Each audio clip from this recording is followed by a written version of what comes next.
بسم اللہ الرحمن الرحیم سورۃ انزلناها وفرضناها وانزلنا فیها آیات بینات لعلکم تذکرون۔ یہ ایک سورت ہے، یہ انداز کسی اور سورت کا نہیں ہے، اس انداز میں اس کا آغاز۔ اور سورۃ نکرہ کو اگر تفخیم کے لیے مانا جائے تو یہ ایک عظیم سورت ہے جو ہم نے نازل کی ہے، اور ہم نے اس کو لازم کیا ہے تم پر، فرض کیا ہے تم پر۔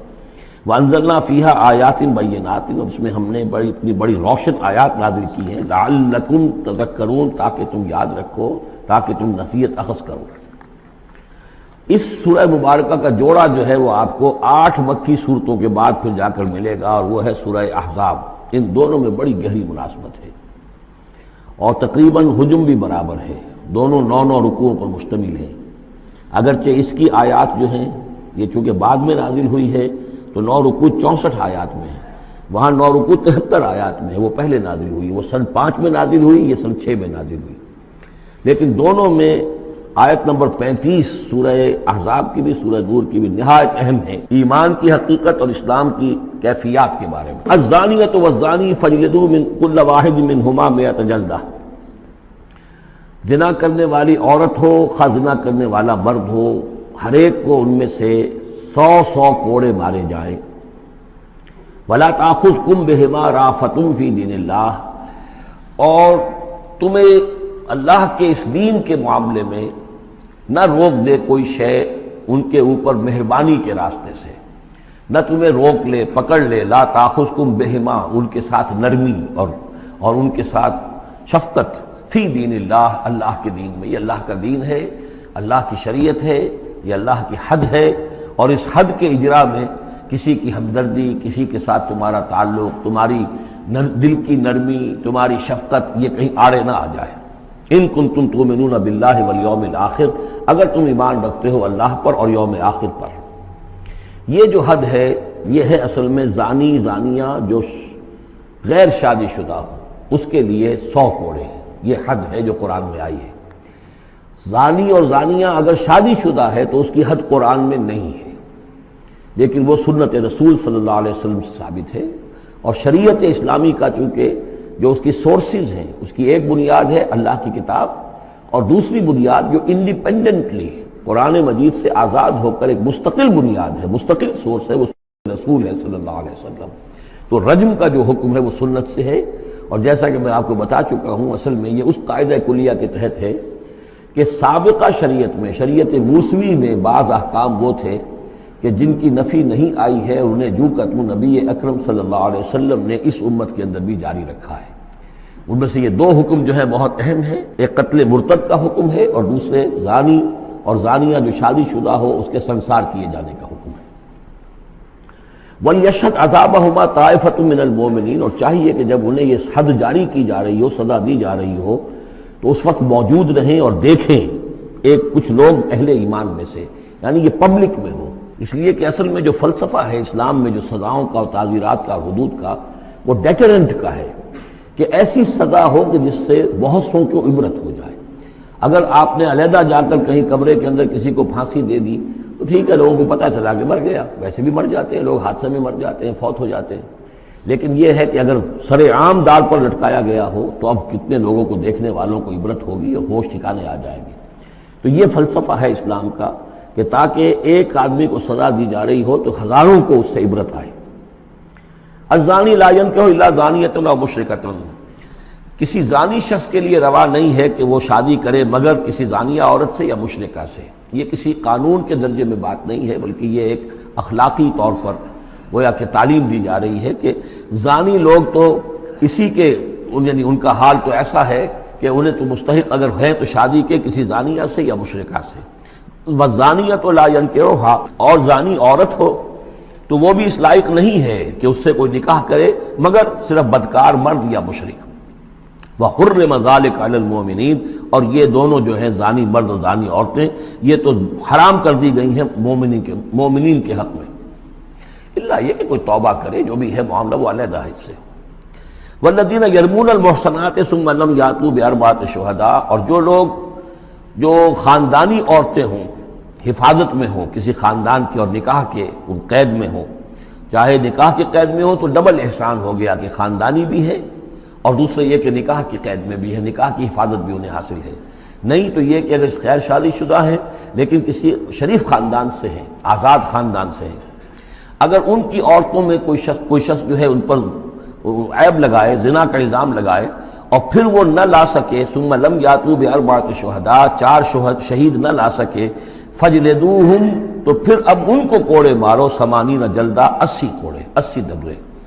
ولا تقبلوا لهم شہادۃ ابدا، اور ان کی شہادت اب کبھی آئندہ قبول نہ کرو، واولئک هم الفاسقون، اور یقیناً یہی لوگ فاسق اور نافرمان ہیں۔ یعنی زنا کا الزام اگر لگایا جا رہا ہو تو پھر جو الزام لگانے والا ہے اسے 4 گواہ چشمدید پیش کرنے ہوں گے۔ اگر وہ 4 چشمدید گواہ پیش نہیں کر سکتا تو گویا کہ اب یہ قذف کہلائے گا کہ اس نے ایک الزام لگایا ہے جس کو ثابت نہیں کر سکا، لہذا اس جرم کی سزا 80 کوڑے، کتنے قریب چلا گیا ہے۔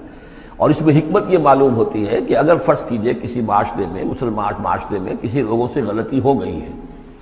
اس غلطی کا چرچا نہیں ہونا چاہیے الا یہ کہ اس کے لیے ثبوت موجود ہو کہ اسے کیفر کردار تک پہنچایا جا سکے۔ اگر تو ثبوت اتنا ہے کہ سزا دی جا سکے تو ضرور،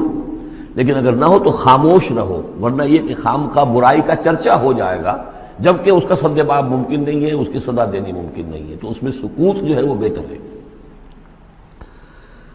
الا الذین تابوا، سوائے ان کے کہ جو توبہ کر لیں من بعد ذلک، اس کے بعد واصلحوا، اور اصلاح کر لیں، یعنی یہ کہ کبھی کسی زمانے میں ان سے یہ غلطی ہو گئی تھی، انہوں نے کوئی تہمت لگائی تھی زنا کی اور 4 گواہ پیش نہیں کر سکے، طویل عرصے تک جو ہے ان کی گواہی پھر کسی بھی اسلامی عدالت میں قبول نہیں کی گئی، لیکن بعد میں ان کی روش ایسی رہی ہے، رویہ ایسا رہا ہے، انہوں نے اصلاح کر لی ہے، توبہ کر لی ہے، اب وہ قابل اعتماد ہیں، تو یہ جو معاملہ ہے اس پر سے ختم ہو جائے گا، ان کی گواہی بعد میں قبول کی جا سکے گی۔ فإن اللہ غفور الرحیم، تو اللہ غفور اور رحیم ہے۔ والذین یرمون ازواجہم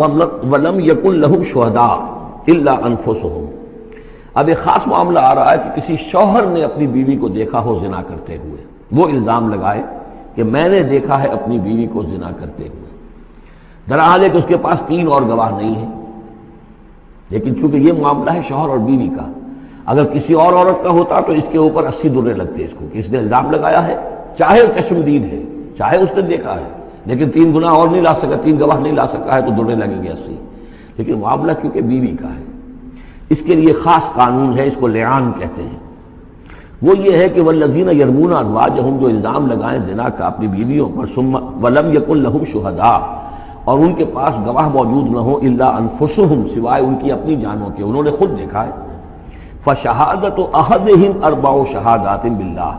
تو یہ ایک شخص کی گواہی بھی 4 گواہیاں شمار کی جائیں گی جبکہ وہ قسم کھائے اللہ کی، انہ لمن الصادقین، کہ وہ سچا ہے، حلفیہ بیان کرے۔ والخامسۃ، اور 5ویں بات یہ کہ وہ یہ کہے کہ ان لعنت اللہ علیہ ان کان من الکاذبین، کہ اگر میں جھوٹا ہوں تو مجھ پر اللہ کی لعنت ہو۔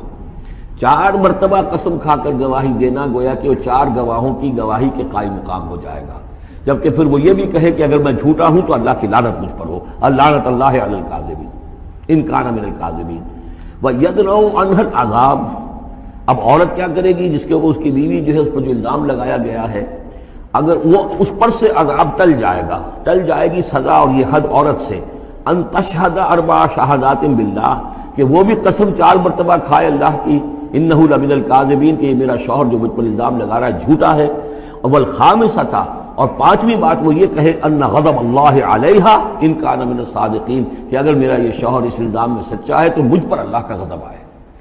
اس انداز میں پھر یہ کہ عورت کے اوپر پھر حد جاری نہیں ہوگی،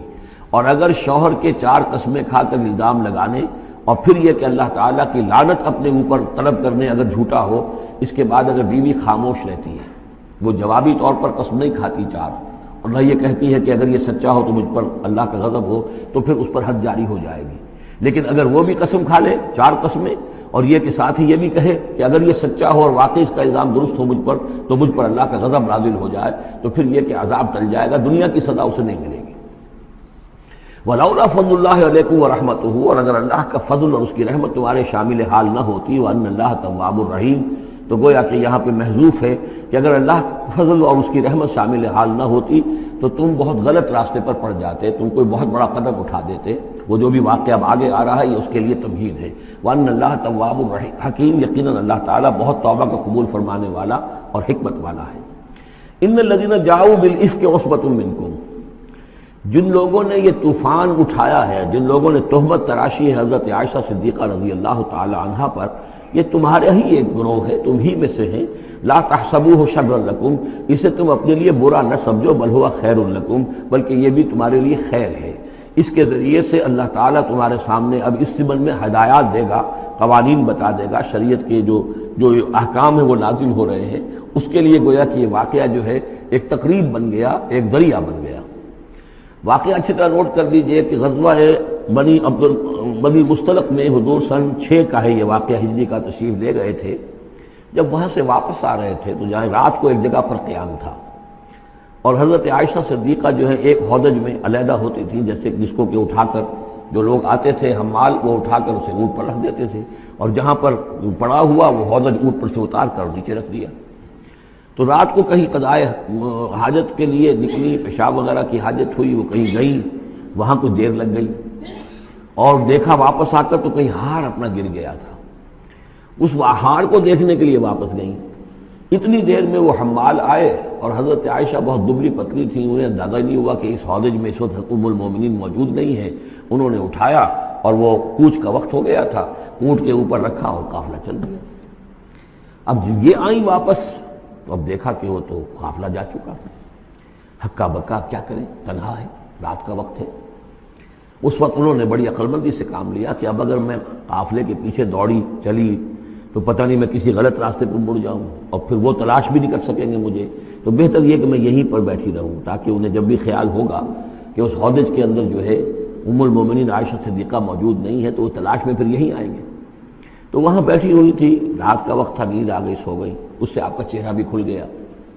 تو ایک صاحب تھے صحابہ میں سے صفوان ابن معطل، ان کی ڈیوٹی یہ ہوتی تھی کہ وہ لشکر کے پیچھے پیچھے چلتے تھے۔ لشکر چل رہا ہے تو ذرا فاصلے سے کہ کہیں کوئی گری پڑی چیز رہ گئی ہو، کہیں کوئی بیمار ہو، وہ چل نہ پایا ہو لشکر کے ساتھ اور رہ گیا ہو پیچھے، تو پیچھے وہ دیکھ بھال کرتے ہوئے تھے۔ انہیں دور سے نظر آیا کہ یہاں کوئی شے پڑی ہوئی ہے، گٹھڑی سی پڑی ہے کوئی،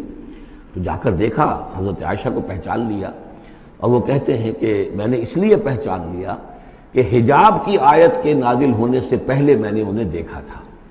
حجاب کی آیت نازل ہوئی ہے سورہ احزاب میں، سورہ احزاب 1 سال پہلے نازل ہو چکی ہے، تو جب تک حجاب کی آیت نہیں آئی تھی، ظاہر بات ہے کہ وہاں پردہ نہیں تھا، کوئی نقاب نہیں اوڑھتی تھی خواتین، اور نہ امہات المومنین، لہذا پہچانتے تھے۔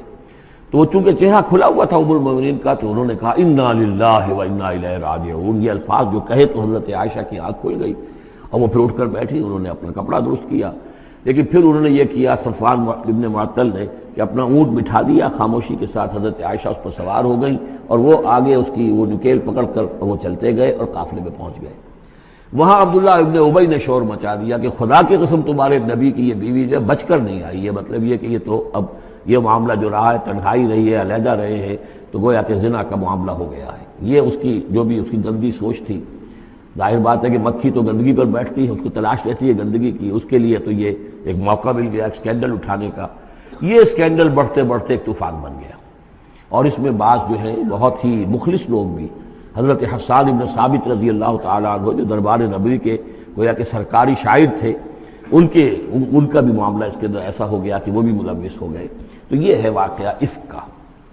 لیکن اس کے بعد قرآن مجید میں پھر یہ آیات نازل ہوئیں، اللہ تعالیٰ نے برات کر دی، اور پھر یہ کہ ان کی پاک دامنی اور پاک بازی جو ہے وہ ثابت ہو گئی، اور اس کے بعد یہ معاملہ رفع دفع ہو گیا۔ ان الذین جاؤوا بالافک عصبۃ منکم لا تحسبوہ شرا لکم بل ہوا خیر لکم لکل امرئ منہم ما اکتسب من الاثم، اس میں جس شخص نے بھی جو گناہ کمایا ہے وہ اس کو مل جائے گا، اس کے حصے میں درج ہو جائے گا۔ والذی تولی کبرہ، اور جس نے اس کا سب سے بڑا حصہ وصول کیا، یہ ہے عبداللہ ابن ابی، جس نے اسکینڈل اٹھایا اور اس سے بڑی قوت کے ساتھ، شدت کے ساتھ پھیلایا۔ والذی تولی کبرہ منہم لہ عذاب عظیم، اس کے لیے تو پھر بہت بڑا عذاب ہے۔ لولا اذ سمعتموہ، مسلمانوں تمہیں کیا ہو گیا، کیوں نہ ایسا ہوا کہ جب تم نے یہ سنا تھا، ظن المؤمنون والمؤمنات بانفسہم خیرا، تو مومن مرد اور مومن عورتیں اپنے بارے میں اچھا گمان کرتی، یعنی یہ کہ حضرت عائشہ کے بارے میں ان کے بارے یہ گمان ہونا چاہیے تھا، انہیں فوراً کہہ دینا چاہیے تھا، وقالوا ھذا افک مبین، اور وہ کہتے فوراً کہ یہ تو کوئی بہت بڑی تہمت ہے۔ لولا جاؤ علیہ باربعۃ شہداء، کیوں نہیں وہ لے کر آئے 4 گواہ، اگر تو ان کے پاس گواہ تھے یہ بات کہنے کے لیے تب تو زبان کھولنی چاہیے تھی، اگر 4 گواہ نہیں تھے تو انہیں زبان بند رکھنی چاہیے تھی۔ فَإِذْ لَمْ تَأْتُوا بِالشُّهَدَاءِ، اس لیے کہ یہ 4 گواہوں والی آیت جو ہے یہ سورہ نساء میں اتر چکی تھی، سورہ نساء سن 4 میں آ چکی ہے۔ وہ جو ابتدائی احکام جو تھے کہ 4 گواہ ہونے چاہیے اس معاملے کے اندر، یہ آیت سورہ نساء میں آ چکی ہے۔ تو فرمایا کہ یہ کیوں نہیں 4 گواہ لے کر آئے؟ فَإِذْ لَمْ تَأْتُوا بِالشُّهَدَاءِ، اگر وہ 4 گواہ نہیں لا سکے فَأُولَٰئِكَ عِندَ اللَّهِ هُمُ الْكَاذِبُونَ، تو یقیناً اللہ کے نزدیک اور قانون اسلامی کے نزدیک پھر وہی جھوٹے ہیں۔ وَلَوْلَا فَضْلُ اللَّهِ عَلَيْكُمْ وَرَحْمَتُهُ، اور اگر نہ ہوتا اللہ کا فضل اس کی رحمت تمہارے شامل حال فی الدنیا والآخرہ، دنیا میں اور آخرت میں بھی، لَمَسَّكُمْ فِيمَا أَفَضْتُمْ، تو تم پر پڑتی اس چیز پر کہ جس کا چرچا تم نے کیا ہے، عذاب عظیم، بہت بڑا عذاب۔ اس تلقونہ بألسنتکم، یہ اصل میں انسانوں کی ایک عام کمزوری ہوتی ہے، اس طرح کی بات جو ہے بس ادھر سے سنی ادھر بیان کر دی، ادھر سے آگے بیان ہو گئی، جنگل کی آگ کی طرح اس قسم کی خبریں جو ہے وہ پھیل جاتی ہیں۔ اس تلقونہ بألسنتکم، جبکہ تم اسے لے رہے تھے اپنی زبانوں سے، یعنی یہ کہ ایک زبان سے دوسری زبان کو، اور زبان سے نکلی اور کوٹھے چڑھی والی جو ایک کہاوت ہمارے ہاں ہے، اس طریقے سے آسانی سے وہ بات پھیلتی چلی گئی۔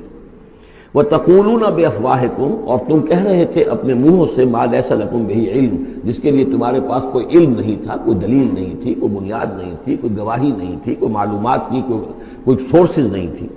وَتَحْسَبُونَهُ هَيِّنًا، اور تم اسے سمجھ رہے تھے کہ بہت ہلکی بات ہے، معمولی سی بات ہے۔ وَهُوَ عِندَ اللَّهِ عَظِيمٌ، جبکہ یہ اللہ کے نزدیک بہت بڑی بات ہے۔ کسی پر بھی، کسی مسلمان خاتون پر بھی اس طرح کی تہمت لگا دینا بہت بڑی بات ہے۔ کجا یہ کہ بازی بارش بابا ہم بازی، کہ ام المومنین عائشہ صدیقہ رضی اللہ تعالی عنہ زوج رسول صلی اللہ علیہ وسلم، اور یہ چیز جو ہے بہت بڑی ہے۔ وَلَوْلَا إِذْ سَمِعْتُمُوهُ قُلْتُم مَّا يَكُونُ لَنَا أَن نَّتَكَلَّمَ بِهَٰذَا، کیوں نہ ایسا ہوا کہ جب تم نے یہ سنا تھا تو تم کہتے کہ ہمارے لیے بالکل جائز نہیں ہے کہ ہم یہ بات زبان سے نکالیں۔ سبحانک، اللہ تو پاک ہے، ھذا بہتان عظیم، یقیناً یہ بہت بڑا بہتان ہے۔ یعظکم اللہ ان تعودوا لمثلہ، اللہ تعالیٰ تمہیں نصیحت کر رہا ہے مبادا تم دوبارہ پھر اس قسم کی کسی معاملے کے اندر اسی طریقے سے اعادہ کرو اور دوبارہ اسی کوئی حرکت کرو، ابداً کبھی بھی، ان کنتم مؤمنین، اگر تم مومن ہو۔ وَيُبَيِّنُ اللَّهُ لَكُمُ الْآيَاتِ، اور اللہ تعالیٰ تمہارے لیے اپنی آیات کو واضح کر رہا ہے۔ واللہ علیم حکیم، اللہ علیم اور حکیم ہے۔ ان الذین یحبون ان تشیع الفاحشۃ فی الذین آمنوا لہم عذاب علیم، بے شک وہ لوگ جو یہ چاہتے ہیں کہ اہل ایمان میں بے حیائی کا چرچا ہو جائے تو ان لوگوں کے لیے بہت دردناک عذاب ہے۔ ایک تو یہ کہ بے حیائی پھیل جائے، تشیع الفاحشہ شائع ہو جائے، بے حیائی عام ہو جائے، جو لوگ اس کے لیے، اب ظاہر بات ہے کہ آج کل تو کاروبار کے لیے، اپنے اخبار بیچنے کے لیے، اس کی جو ہے اشاعت بڑھانے کے لیے نئی سے نئی قسم کی رنگین تصویریں شائع کی جا رہی ہیں، یہ سارا کچھ ہو رہا ہے۔ کسی شے کا اشتہار دینا ہو، عورت کی تصویر ساتھ ہوگی، یہ سارا کچھ جو ہو رہا ہے، تو یہ لوگ کون ہیں کہ جو اس بے حیائی کو، بے پردگی کو یہ در حقیقت اس معاشرے میں پھیلا رہے ہیں؟ تو وہ لوگ کہ جو چاہتے ہیں کہ معاشرے کے اندر بے حیائی پھیلے، اور ایک اس کا مفہوم یہ بھی ہے کہ اگر کہیں ایسی کوئی غلط حرکت ہوئی ہے اور اس کا چرچا ہو گیا، یہ آج ہمارے اخبارات کے اندر بہت بڑے پیمانے پر ہو رہا ہے، یہ اسکینڈلز شائع کر دیتے ہیں۔ اب وہ بات صحیح بھی ہے یا نہیں، غلط ہے تب بھی، لیکن ایک بات ہے اس کا چرچا ہو گیا، پورے دنیا کے اندر پہنچ گئی۔ اب ظاہر بات ہے کہ بچے بھی پڑھتے ہیں، بچیاں بھی پڑھتی ہیں، ان کے لیے تو گویا کہ یہ ایک ان کی معلومات کا ایک کھاتہ کھل گیا کہ ایسا بھی ہوتا ہے۔ جس طریقے سے آج کل ہو رہا ہے معاملہ، اس کو جس طریقے سے اخبارات میں شائع کیا جا رہا ہے، تو اس کی اس اشاعت کے اندر خرابی کا پہلو زیادہ ہے، مضر پہلو زیادہ ہے۔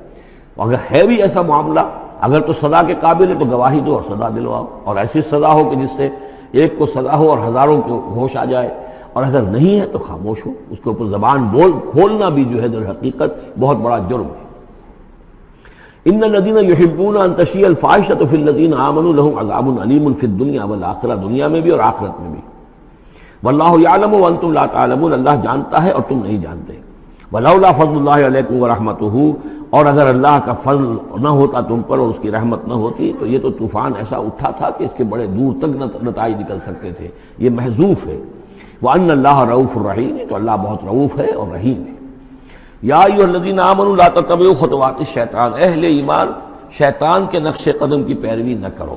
ومن یتبع خطوات الشیطان، جو کوئی بھی شیطان کے نقوش پا کی پیروی کرے گا فَإِنَّهُ يَأْمُرُ بِالْفَحْشَاءِ وَالْمُنکَرِ، تو شیطان تو اسے حکم دے گا، وہ تو حکم دیتا ہے بے حیائی کا اور منکر کا، بری بات کا۔ وَلَوْلَا فَضْلُ اللَّهِ عَلَيْكُمْ وَرَحْمَتُهُ، اور اگر نہ ہوتا اللہ کا فضل اور اس کی رحمت تمہاری شامل حال، ما زکا منکم من احد ابدا، تم میں سے کوئی ایک انسان بھی کبھی پاک نہ ہو سکتا۔ اللہ تعالیٰ کا فضل ہے، اللہ کی رحمت ہے، ایک شخص سے غلطی ہو جاتی ہے، اللہ پردہ پڑا رہنے دیتا ہے تو اس کے اندر اصلاح کا مادہ پیدا ہو جاتا ہے۔ ایک دفعہ آدمی ننگا ہو جائے تو پھر ڈھیٹ ہو جاتا ہے۔ اس سے یہ کہ اللہ تعالیٰ جو ہے ان چیزوں کے اندر اس کی بڑی حکمت ہے کہ اگر کوئی غلطی ہو گئی ہے فوراً نہیں پکڑتا، وہ اس کو مہلت دیتا ہے، اصلاح کرے۔ وَلَوْلَا فَضْلُ اللَّهِ عَلَيْكُمْ وَرَحْمَتُهُ، اگر نہ ہوتا اللہ کا فضل تم پر اور اس کی رحمت،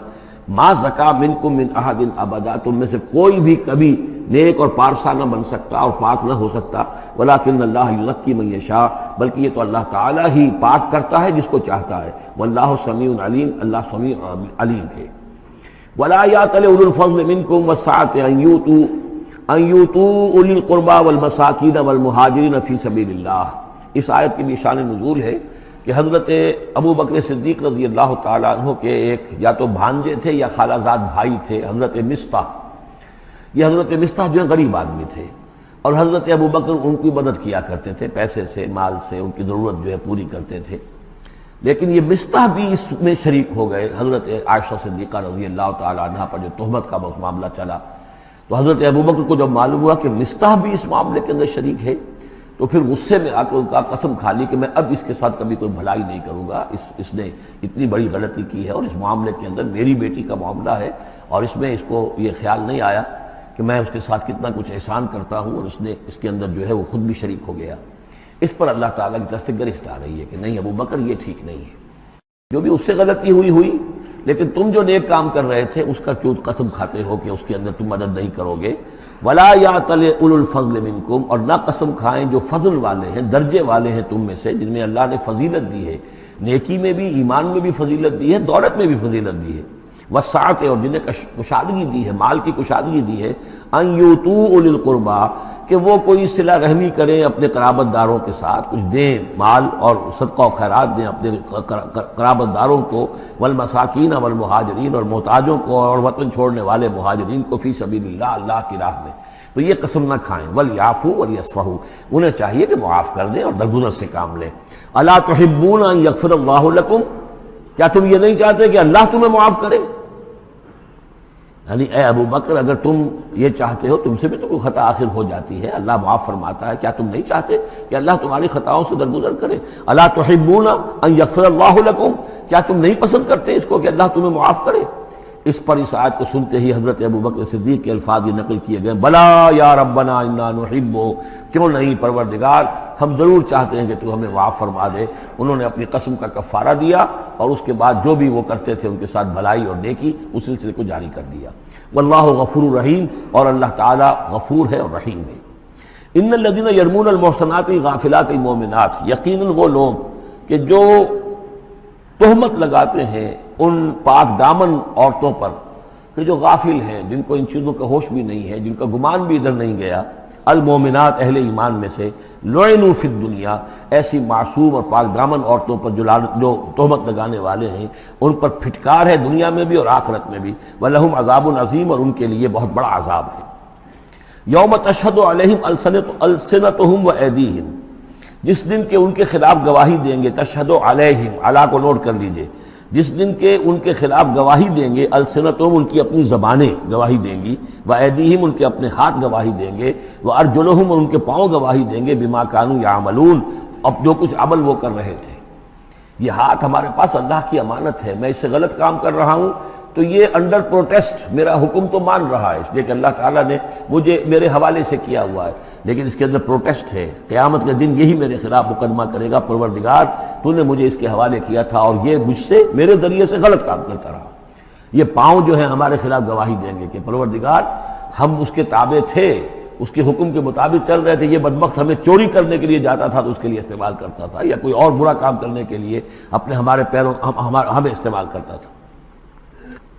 یومئذ یوفیہم اللہ دینہم الحق، اس دن اللہ تعالیٰ ان کا پورا بدلہ ان کو دے دے گا۔ یہ دین کے لفظ کو یہاں نوٹ کیجئے، دین بدلے کو کہتے ہیں، دین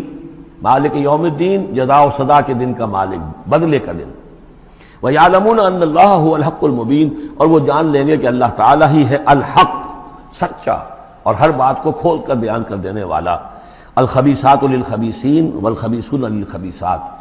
ناپاک عورتیں ناپاک مردوں کے لیے ہیں اور ناپاک مرد ناپاک عورتوں کے لیے ہیں، اور طیبات والطیبات للطیبین والطیبون للطیبات، اور ستھرے اور پاک باز جو خواتین ہیں وہ پاک باز مردوں کے لیے ہیں، اور پاک باز جو مرد ہیں وہ پاک دامن خواتین کے لیے ہیں۔ اولئک مبرؤون مما یقولون، یہ لوگ بری ہیں ان چیزوں سے کہ جو لوگ کہتے ہیں۔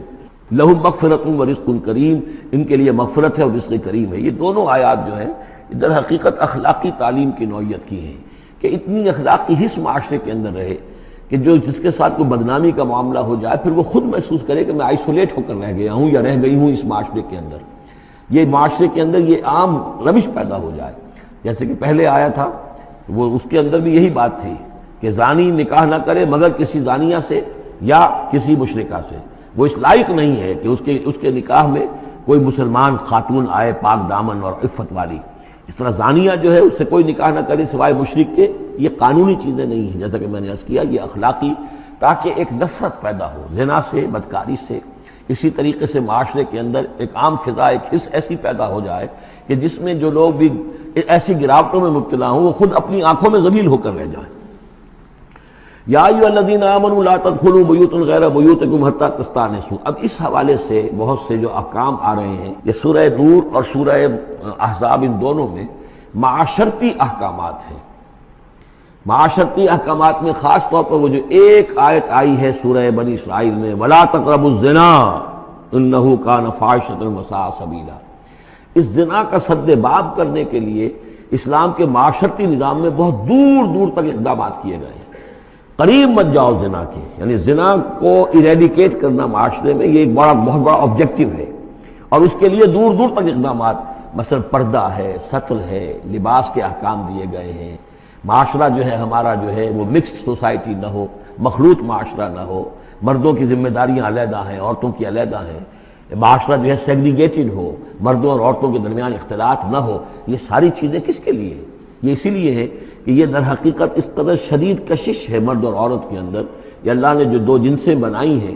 اور اس میں یقیناً جو سیکس کا معاملہ اتنا پورٹنٹ موٹیو ہے کہ اس کو اگر پوری طریقے سے، جیسے گھوڑا بہت منہ زور ہو تو اسے بہت باندھ کر رکھنا پڑے گا اور بڑا اس کو کنٹرول کرنے کے لیے محنت کی ضرورت ہے، اسی طریقے سے اس سیکس کو ڈسپلن کرنا اور صحیح انداز میں اس کو جو ہے ہارنس کرنا، اور اس کے لیے یہ ہے کہ غلط راستوں سے اس کو بچانا، اس کے لیے بڑے دور دور تک احکام دیے گئے ہیں۔ یہ پورا معاشرتی نظام اسلام کا اسی بنیاد پہ اب قائم ہے۔ اب اسی میں سے مثلاً یہ گھر کی پرائیویسی بھی ہے، ایک گھر ہے، گھر میں ایک شوہر ہے، اس کی بیوی ہے، اب آپ فوراً چلے گئے سیدھے گھر کے اندر؟ نہیں، اے اہل ایمان مت داخل ہوا کرو گھروں میں اپنے گھروں کے سوا، حتیٰ تستانسوا، یہاں تک کہ بول چال کر لو، اجازت لے لو، وتسلموا علی اہلہا، اور اذن لینے کی اس وقت جو ہوتی تھی شکل وہ یہی کہ جا کر دروازے پر کہو السلام علیکم، معلوم ہوا کہ کوئی صاحب ہیں کہ جو آئے ہیں، ملنا چاہتے ہیں اور اندر آنا چاہتے ہیں۔ اب اس کے بعد یہ کہ وہ اپنی آئیڈینٹی دیں اور پھر ان کو آنے کی اجازت دی جائے، یہ نہیں کہ بے دھڑک چلے جا رہے ہیں۔ ذالکم خیر لکم لعلکم تذکرون، یہی تمہارے لیے بہتر ہے تاکہ تم نصیحت حاصل کرو۔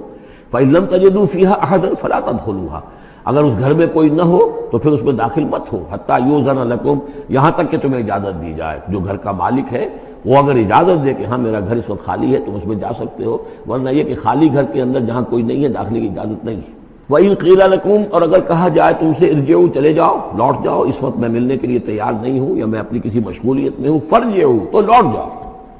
اب دیکھیے یہ آداب ہیں۔ ہمارے ہاں یہ ہے کہ آپ پہنچ گئے، نہ ٹائم لیا ہوا ہے، نہ پہلے سے طے ہے، آپ سمجھتے ہیں کہ مجھے ریسیو کرنا اس کا فرض ہے، کیوں نہیں ملا؟ اس نے انکار کر دیا تو اس کا مطلب یہ کہ بڑا متکبر ہے اور بہت یہ جو ہے شخص جو ہے، یہ نہیں۔ اگر تو آپ وقت طے کر کے گئے ہیں تو اس کا فرض ہے کہ وہ آپ کو ریسیو کرے اور آپ کو وقت دے، لیکن اگر آپ اچانک چلے گئے ہیں تو آپ کو اس کی پرائیویسی پر آپ جو ہے حملہ آور نہیں ہو سکتے۔ وہ اپنے کس کام میں ہے، کس مشغولیت میں ہے، اس کی کیا اہمیت ہے، آپ تو اس کو نہیں جانتے۔ اگر وہ گھر والا کہہ دیتا ارجعوا، وَإِن قِيلَ لَكُمْ ارْجِعُوا فَارْجِعُوا، تو لوٹ جاؤ، ہوا اذکیٰ لکم، یہی تمہارے لیے زیادہ پاک ہے، پاک بازی کا معاملہ، واللہ بما تعملون علیم، اور جو کچھ تم کر رہے ہو اللہ اس سے واقف ہے۔ لیس علیکم جناح ان تدخلوا بیوتا غیر مسکونۃ، اس میں کوئی حرج نہیں ہے کہ تم داخل ہو جایا کرو ایسے گھروں میں کہ جن میں سکونت نہیں ہے، جس میں کوئی لوگ رہتے نہیں ہیں، ریزیڈینشل نہیں ہے۔ اب گوڈاؤنز ہیں، اب ایسا تو نہیں کہ گوڈاؤنز میں آپ نہیں جا سکتے، سامان پڑا ہوا گودام ہے آپ جا سکتے، فیہا متاع لکم، اس میں تمہارا سامان ہے، تو یہ وہی گودام والی بات ہو گئی۔ واللہ یعلم ما تبدون وما تکتمون، اور اللہ جانتا ہے جو تم ظاہر کرتے ہو جو کچھ تم چھپاتے ہو۔ یعنی قانون کی اصل روح کو دیکھنا چاہیے کہ یہ جو روکا جا رہا ہے کہ گھروں میں داخل نہ ہو، تو یہ اصل میں جو پرائیویسی ہے گھر کی اور فیملی کی، اصل میں اس کو ملحوظ خاطر رکھا جا رہا ہے، نہ یہ کہ آپ کہیں کہ صاحب اب ہم گودام میں بھی داخل نہیں ہو سکتے جب تک کہ پرمیشن جو لکھی ہوئی ہے وہ ہمیں مل نہ جائے۔ قل للمؤمنین یغضوا من ابصارہم، اہل ایمان سے یہ کہیے اے نبی کہ وہ اپنی نگاہوں کو ذرا نیچا رکھا کریں، وَيَحْفَظُوا فُرُوجَهُمْ، اور اپنی شرمگاہوں کی حفاظت کریں، ذَلِكَ أَزْكَىٰ لَهُمْ، یہی ان کے لیے زیادہ پاکیزہ ہے اور زیادہ بہتر ہے۔ ان اللہ خبیر بما یصنعون، یقیناً اللہ تعالیٰ باخبر ہے اس سے کہ جو وہ کر رہے ہیں۔ وَقُلْ لِلْمُؤْمِنَاتِ يَغْضُضْنَ مِنْ أَبْصَارِهِنَّ، اسی طرح مومن عورتوں سے بھی کہہ دیجئے وہ بھی اپنی نگاہیں نیچی رکھا کریں، وَيَحْفَظْنَ فُرُوجَهُنَّ، اور وہ بھی اپنے سطر کو پوری طریقے سے ملحوظ رکھیں اور اپنی شرمگاہوں کی حفاظت کریں۔ وَلَا يُبْدِينَ زِينَتَهُنَّ، اور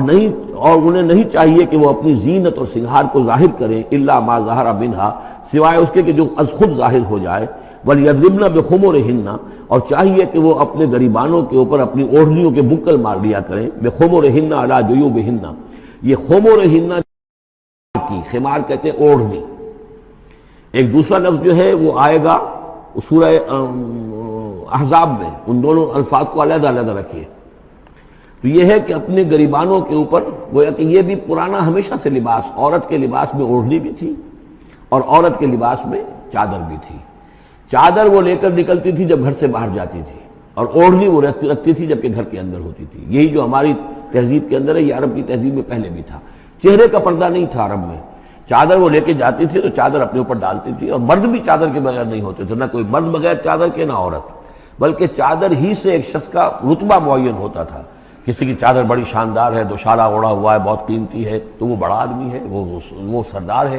کسی کے بیچارے کی جو ہے معمولی سی چادر ہے۔ اور اسی لیے اس حدیث میں آتا ہے کہ جو شخص تکبر کرتا ہے، الکبر ردائی، تکبر جو ہے وہ تو میری چادر ہے۔ اور یہ عرب میں یہ بڑا کسی شخص کی توہین کرنی ہوتی تھی، اس کی چادر گھسیٹتے تھے، گویا کہ اس کی عزت جو ہے اس کو کھینچ لیا ہے۔ تو اللہ فرماتا ہے کہ جو تکبر کرتا ہے وہ گویا میری چادر گھسیٹ رہا ہے میرے کندھے سے، اس درجے جو ہے اللہ تعالیٰ جو ہے اس میں اپنی توہین محسوس کرتا ہے۔ تو وہ اپنی ان اوڑھنیوں کے بکل مار لیا کریں اپنے گریبانوں پر، یعنی یہ کہ یہ انسان کے لیے، عورت کے لیے، یہ اس کی زینت کا ایک بہت بڑا حصہ ہے۔ اس کی جو بھی چھاتی ہے اس کے لیے ایک اضافی کرتا اس نے پہنا ہوا ہے، لیکن کرتے کے اوپر مزید جو ہے یہ ایک بکل اس کی اوڑھنی کا ہو۔ وَلَا يُبْدِينَ زِينَتَهُنَّ، اس کے سینے کے اوپر یہ اضافی ہو جائے گا، وَلَا يُبْدِينَ زِينَتَهُنَّ، اور نہ وہ ظاہر کریں اپنی زینت کو۔ اب یہ ہے جو محرموں کی فہرست آ رہی ہے، جس کے سامنے عورت کھلے چہرے کے ساتھ آ سکتی ہے بلا حجاب۔ اور یہ اتنی طویل فہرست جو دی گئی ہے، آخر سوچنا چاہیے کہ اللہ تعالیٰ نے یوں ہی ایکسرسائز ان فیوٹیلٹی تو نہیں کی ہے۔ کیا فرق ہے اگر ایک عورت کے چہرے کا پردہ نہیں ہے، وہ باہر نکلتی ہے چادر لے کر، اور یہ کہ اس میں کسی اور کے ساتھ اس کا پردہ چہرے کا نہیں ہے، تو پھر یہ پوری فہرست دینے کی ضرورت کیا ہے؟ میرے نزدیک چہرے کا پردہ اسلام کے اندر لازم ہے، اور اس چہرے کے پردے سے مستثنا ہیں یہ لوگ۔ کون لوگ مستثنا ہیں؟ الا لبعولتہن، ان کے شوہر نمبر ایک، او آبائہن، یا ان کے باپ، اور باپ سے مراد باپ، دادا، چچا، یہ سب چلیں گے۔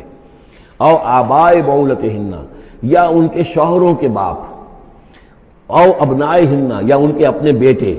او ابنائے بعولتہن، یا ان کے شوہروں کے بیٹے، یعنی ان کے شوہروں کی کسی اور بیوی سے اولاد ہے، بیٹے ہیں، تو وہ بھی محرم ہیں، وہ نامحرم نہیں ہے۔ او اخوانہن، یا ان کے اپنے بھائی، او بنی اخوانہن، یا ان کے بھائیوں کے بیٹے، او بنی اخواتہن، یا یہ ہو گئے، او بنی اخواتہن، یا ان کے بھانجے، او نسائہن، یا ان کی عورتیں، اپنی عورتیں، جان پہچان کی عورتیں، عام عورتیں نہیں، نسائہن، او ما ملکت ایمانہن، یا یہ کہ جو ان کے غلام اور ان کی لونڈیاں ہیں۔ اکثر و بیشتر اہل سنت کے نزدیک یہاں مرد غلام مراد نہیں ہے بلکہ لونڈیاں مراد ہیں۔ اب تابعین غیر اولی الاربۃ، یا ایسے تابع لوگ جو کہ صرف خدمت گار ہیں، بعض اوقات ہوتا ہے خاندانی طور پر جو ہے وہ خدمت گار کرنے والے ہیں، باپ بھی کہیں ملازم تھا اسی گھر میں، اب اس کی اولاد بھی وہیں پر ہے، وہ بھی کام کر رہی ہے، بچپن سے وہیں پلے ہیں۔ ایسے لوگ ہوتے ہیں کہ جن کو واقعتاً پھر اس گھر کی خواتین سے اس طرح کا خیال کبھی نہیں آ سکتا کہ ان کے بارے میں وہ کوئی بری بات سوچیں۔ ابھی تابعین غیر اولی الاربات، یا وہ تابع کہ جو کہ کوئی غرض نہیں رکھتے اس قسم کے معاملات سے، من الرجال مردوں میں سے، ابھی الطفل الذین لم یظہروا علی عورات النساء،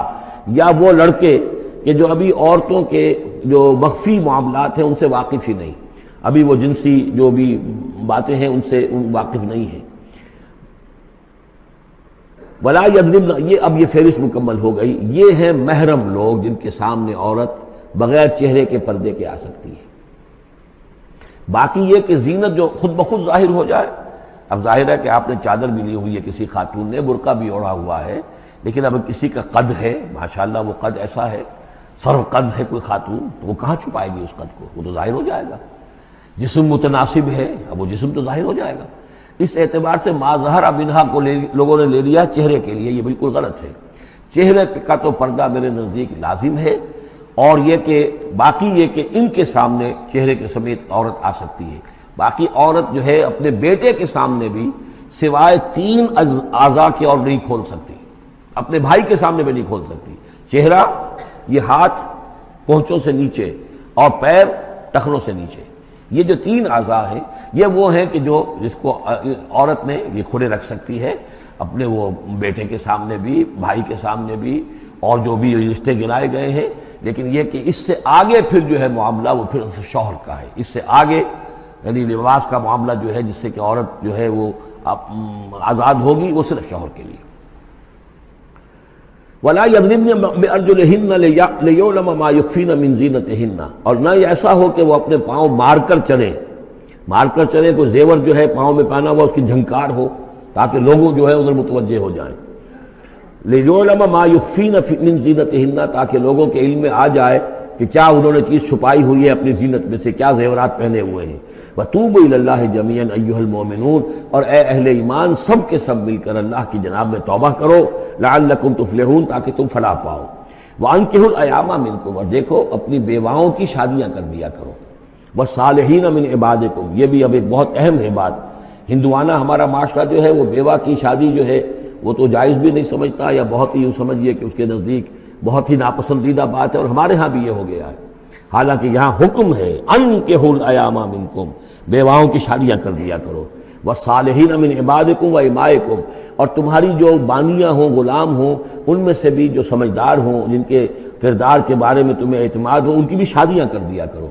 ایک کی کنیز ہے، ایک کا غلام ہے، ان کی شادی ہو جائے۔ اب ظاہر بات ہے وہ کنیز جو ہے اپنے آقا کے، اب اس کے ساتھ وہ تمتع نہیں کر سکے گا، اس لیے کہ اس نے اجازت دے دی ہے کہ اس کی کنیز کی شادی ہو گئی ہے کسی غلام کے ساتھ۔ وَالصَّالِحِينَ مِنْ عِبَادِكُمْ وَإِمَائِكُمْ إِنْ يَكُونُوا فُقَرَاءَ، اگر وہ فقیر ہوں گے، مہر وغیرہ دینے کی ان کے اندر ہمت نہیں ہے، صلاحیت نہیں ہے، يُغْنِهُمُ اللَّهُ مِنْ فَضْلِهِ، تو اللہ تعالیٰ ہو سکتا ہے کہ ان کو اپنے فضل سے غنی کر دے۔ وَاللَّهُ وَاسِعٌ عَلِيمٌ، اللہ واسع، بہت سمائی رکھنے والا، کشائش والا، کشادگی والا اور جاننے والا ہے۔ یعنی یہ بھی ہے کہ کسی وقت انسان سوچے کہ اگر میں شادی کروں گا تو وہ بھی اپنی قسمت ساتھ لے کر آئے گی، کیا پتہ کہ میرے اس وقت حالات جو ہیں اگر کچھ خراب بھی ہیں تو اللہ تعالیٰ اس کی قسمت سے، اس کے حوالے سے وہ اللہ تعالیٰ میرے لیے رزق کا دروازہ کھول دے۔ وَلْيَسْتَعْفِفِ الَّذِينَ لَا يَجِدُونَ نِكَاحًا، اور جو لوگ نکاح کی قدرت بالکل نہ رکھتے ہوں، شادی کر ہی نہ سکتے ہوں، کچھ بھی نہ ہو ان کے پاس، نہ کوئی گھر ہو جس میں کہ اپنی بیوی کو رکھ سکیں، نہ کوئی نان نفقے کا سامان ہو، نہ کوئی مہر دے سکیں، وَلْيَسْتَعْفِفْ، تو انہیں چاہیے کہ وہ اپنی عفت کی حفاظت کریں، پوری طریقے سے اپنے اس جو جنسی جذبے کو کنٹرول کریں۔ الَّذِينَ لَا يَجِدُونَ نِكَاحًا حَتَّى يُغْنِيَهُمُ اللَّهُ مِنْ فَضْلِهِ، یہاں تک کہ اللہ تعالیٰ انہیں اپنے فضل سے غنی کر دے۔ وَالَّذِينَ يَبْتَغُونَ الْكِتَابَ مِمَّا مَلَكَتْ أَيْمَانُكُمْ فَكَاتِبُوهُمْ، اور تمہارے غلاموں میں سے جو تمہارے ساتھ چاہیں مکاتبت کرنا۔ یہ مکاتبت کا قاعدہ یہ تھا کہ غلام یہ طے کرتا تھا کہ جناب میں آپ کو اتنے لاکھ درہم دے دوں گا، اتنی مدت کے اندر اندر آپ مجھے آزاد کر دیجئے، تو یہ معاہدہ ہو گیا، اب وہ آزاد ہو گیا۔ لیکن آزادی اسی میں ہے کہ اسے وہ رقم اتنی عرصے کے اندر ادا کرنی ہے، اب وہ کمائے گا، محنت کرے گا، کوشش کرے گا اور وہ رقم ادا کر دے گا، یہ مکاتبت تھی۔ تو جو بھی تمہارے غلاموں میں سے مکاتبت چاہیں، مما ملکت ایمانکم فکاتبوہم، تو یہ مکاتبت کر لیا کرو۔ قرآن مجید نے وہ تمام راستے کھولے ہیں کہ جن سے غلاموں کی آزادی کا جو ہے آسانی کے ساتھ تدریجاً سہج انداز کے اندر ان کی غلامی کا جو ہے سلسلہ ختم ہو کر آزادی کی طرف راستہ کھل جائے۔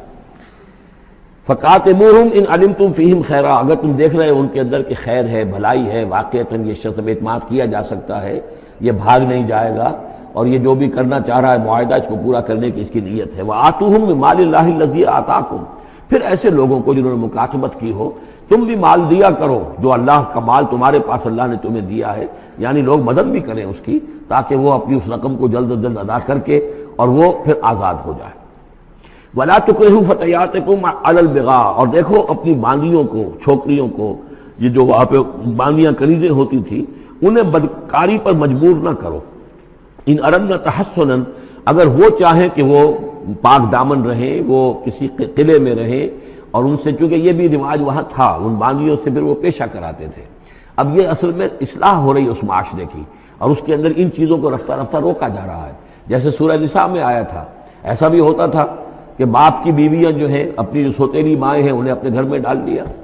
لیکن یہ ساری چیزیں رفتہ رفتہ ایک ایک کر کی بندش ہوئی ہے، تو وہ اپنی اولونیوں سے پیشہ کراتے تھے اور کمائی خود کھاتے تھے۔ تو فرمایا یہ بہت غلط ہے، لِتَبْتَغُوا عَرَضَ الْحَيَاةِ الدُّنْيَا، تاکہ تم حاصل کرو دنیا کی زندگی کا سامان۔ وَمَنْ يُكْرِهُنَّ فَإِنَّ اللَّهَ مِن بَعْدِ إِكْرَاهِهِنَّ غَفُورٌ رَحِيمٌ، اور اگر کوئی ان کو مجبور کرے گا اس کام کے لیے تو اللہ تعالیٰ ان کی اس مجبوری کی بنا پر ان کے حق میں غفور اور رحیم ہوگا۔ تم پر وبال آئے گا، جو کام یہ غلط کروائے گا وبال اس پر آئے گا۔ اگر وہ خود جو ہے مجبوراً کر رہی ہے اور وہ اس کے لیے ذہناً تیار نہیں ہے تو بہرحال اللہ اس کے حق میں غفور اور رحیم ہوگا۔ وَلَقَدْ أَنزَلْنَا إِلَيْكُمْ آيَاتٍ مُبَيِّنَاتٍ، اور دیکھو ہم نے نازل کر دی ہیں تمہاری جانب یہ روشن آیات، وَمَثَلًا مِّنَ الَّذِينَ خَلَوْا مِن قَبْلِكُمْ، اور وہ ساری باتیں بھی ہم نے بتا دی ہیں کہ جو ان لوگوں میں تھیں جو تم سے پہلے تھے۔ یہ ساری گندگیاں، معاشرتی خرابیاں جو ہیں یہ پہلوں کے اندر بھی تھی، ہم نے ان سب کی نشاندہی کر دی ہے۔ وہ موعظۃ للمتقین، اور اہل تقویٰ کے لیے ہم نے نصیحت یہ نازل فرما دی ہے۔ قد جاءتکم موعظۃ من ربکم وشفاء لما فی الصدور۔ اب یہ 5واں رکوع آ رہا ہے، اور یہ ہمارے اس منتخب نصاب کا جو دوسرا حصہ ہے ایمان کی بحث، اس کے ضمن میں یہ بہت اہم درس ہے۔ اور یہ آیت نمبر 35 جو آ رہی ہے یہ قرآن مجید کی عظیم ترین آیات میں سے ہے۔ اس سورہ مبارکہ کی بھی آیت نمبر 35 اور سورہ احزاب میں بھی بالکل ٹھیک یہی نمبر آیت نمبر 35 آپ کو ملے گی۔ یہ ایمان پر اور وہ اسلام کی کیفیات پر قرآن مجید کی عظیم ترین آیات ہے۔ اللہ نور السماوات والارض، اللہ آسمانوں اور زمین کا نور ہے۔ مثل نورہ، اس پر ایمان کی مثال، اس کے نور ایمان کی مثال ایسی ہے کمشکاتن، جیسے ایک طاق ہے، فیہا مصباح، اس میں ایک چراغ روشن ہے۔ المصباح فی زجاجہ، وہ چراغ جو ہے چمنی کے اندر ہے، شیشہ ہے اس کے اوپر، جیسے لالٹینیں ہوتی تھی پچھلے زمانے میں، گلوب کے ساتھ جو ہے وہ لیمپ ہوتے تھے۔ الزجاجہ تو کانہا کوکب دری، اور وہ شیشہ چمک رہا ہے جیسے کہ ایک چمکدار ستارہ ہو۔ یوقد من شجرۃ، اور اس مصباح میں، اس دیے میں، اس چراغ میں جلایا جا رہا ہے تیل، کس کا؟ ایک شجرہ مبارکہ زیتونہ کا، ایک ایسا مبارک درخت زیتون کا، لا شرقیۃ ولا غربیہ، جو نہ شرقی ہے نہ غربی ہے، یعنی یہ کہ درخت ہے، جھنڈ ہے ایک۔ اب اگر تو اس جھنڈ کے مشرق میں کوئی درخت ہے تو صبح کی دھوپ تو انہیں ملے گی، شام کی نہیں ہوگی۔ مغرب میں ہے تو شام کی دھوپ مل جائے گی، صبح کی نہیں ملے گی۔ ایک علیحدہ کھڑا ہوا ہے کوئی، جس کے نہ ادھر کوئی اور ہے نہ ادھر کوئی اور درخت ہے، تو پورے دن کی تمازت دھوپ کی جو ہے وہ جذب کر رہا ہے۔ اور ایسے درخت کا جو روغن زیتون ہوتا تھا وہ بہت صاف شفاف، اسی کی مثال دی جا رہی ہے کہ نہ شرقی ہے نہ غربی ہے، وہ کسی جانب سے اوٹ میں ہے ہی نہیں۔ یکاد زیتھا یضیء، اس کا جو روغن ہے وہ بھڑک اٹھنے کو بیتاب ہے، قریب ہے کہ روشن ہو جائے۔ وَلَوْ لَمْ تَمْسَسْهُ نَارٌ، چاہے اسے ابھی آگ نے چھوا ہی نہ ہو۔ نور علی نور، جب آگ مس کر جائے، چھو جائے تو پھر نور علی نور ہے، وہ بھڑک اٹھتا ہے۔ یہدی اللہ لنورہ من یشاء، اللہ تعالی ہدایت فرماتا ہے اپنے نور کی جانب جس کو چاہتا ہے۔ وَيَضْرِبُ اللَّهُ الْأَمْثَالَ لِلنَّاسِ، اور اللہ تعالی مثالیں بیان کرتا ہے لوگوں کے لیے۔ وَاللَّهُ بِكُلِّ شَيْءٍ عَلِيمٌ، اور اللہ ہر چیز کا کما حقہ علم رکھتا ہے۔ یہ اصل میں ایمان کے لیے، اس کے اجزائے ترکیبی کے لیے بہترین تمثیل ہے، جس کو میں پہلے بیان کرتا رہا ہوں کہ ایک ہے فطرت، انسانی فطرت۔ اگر فطرت سلیم ہے تو اس کے اندر یہ ایمانی حقائق موجود ہیں، معرفت خداوندی موجود ہے۔ البتہ اس پر کچھ پردے آ گئے ہیں، اس کے اوپر جو ہے کچھ غلاف پڑ گئے ہیں، اور جب آتی ہے وہی وہ اس کو ایکٹیویٹ کرتی ہے۔ آیات الہیہ جو ہیں، آیات قرآنیہ، وہ اندر کے اندر جو ڈورمنٹ اس کی کانشسنس ہے ایمان کی، اس کو ایکٹیویٹ کر کے شعور پر لے آتی ہے۔ اس کو یوں سمجھے کہ جیسے تیل ہے، اب تیل ایک ہے کڑوا تیل، جس سے کہ ہم دیے کبھی جلایا کرتے تھے، اب تو شاید ہی کہیں آپ نے دیکھا ہو دیا کس کو کہتے ہیں، لیکن اس میں وہ کڑوا تیل جو جلتا تھا، تو کڑوا تیل خود آگ نہیں پکڑ سکتا، اس میں بتی ڈالنی پڑتی تھی، کوئی کپڑے کی بتی ہے بٹکر، یا یہ کہ وہ روئی کی بتی بنائی ہے،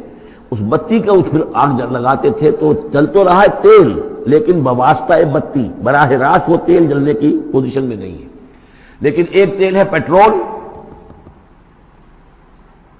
اس کو جو کڑوے تیل سے روشنی حاصل کرنے کے لیے جتن کرنے پڑ رہے ہیں آپ کو جلانے کے لیے، اور پیٹرول گویا کہ بیتاب ہے، وہ بھڑک اٹھنے کو بیتاب ہے، ذرا سی چنگاری قریب آئی اور بھڑک گیا۔ اسی طریقے سے انسانوں کی طباع کا فرق ہے۔ کچھ لوگوں کی جو فطرت ہے اتنی سلیم ہوتی ہے، اتنی نیکی ہوتی ہے اس کے اندر، کہ جیسے ہی وہی سامنے آئی آئینہ جگمگا اٹھا ایک دم، اس لیے کہ اوپر غبار ہے ہی نہیں،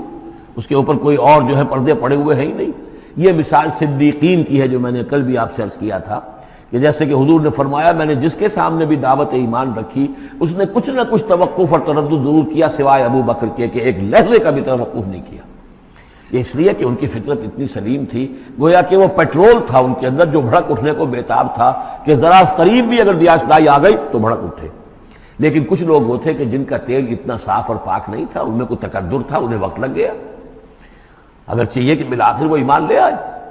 لیکن یہ کہ کچھ اس میں بتی ڈالنی پڑی، کوئی اس کے لیے محنت کرنی پڑی۔ السابقون الاولون من المہاجرین والانصار والذین اتبعوہم باحسان، پھر وہ لوگ ہیں جو بعد میں درجہ بدرجہ پھر ان کے بعد آتے چلے گئے۔ تو اسی طریقے سے ایمان کی مثال ہے کہ یہ روغن فطرت یا نور فطرت، نور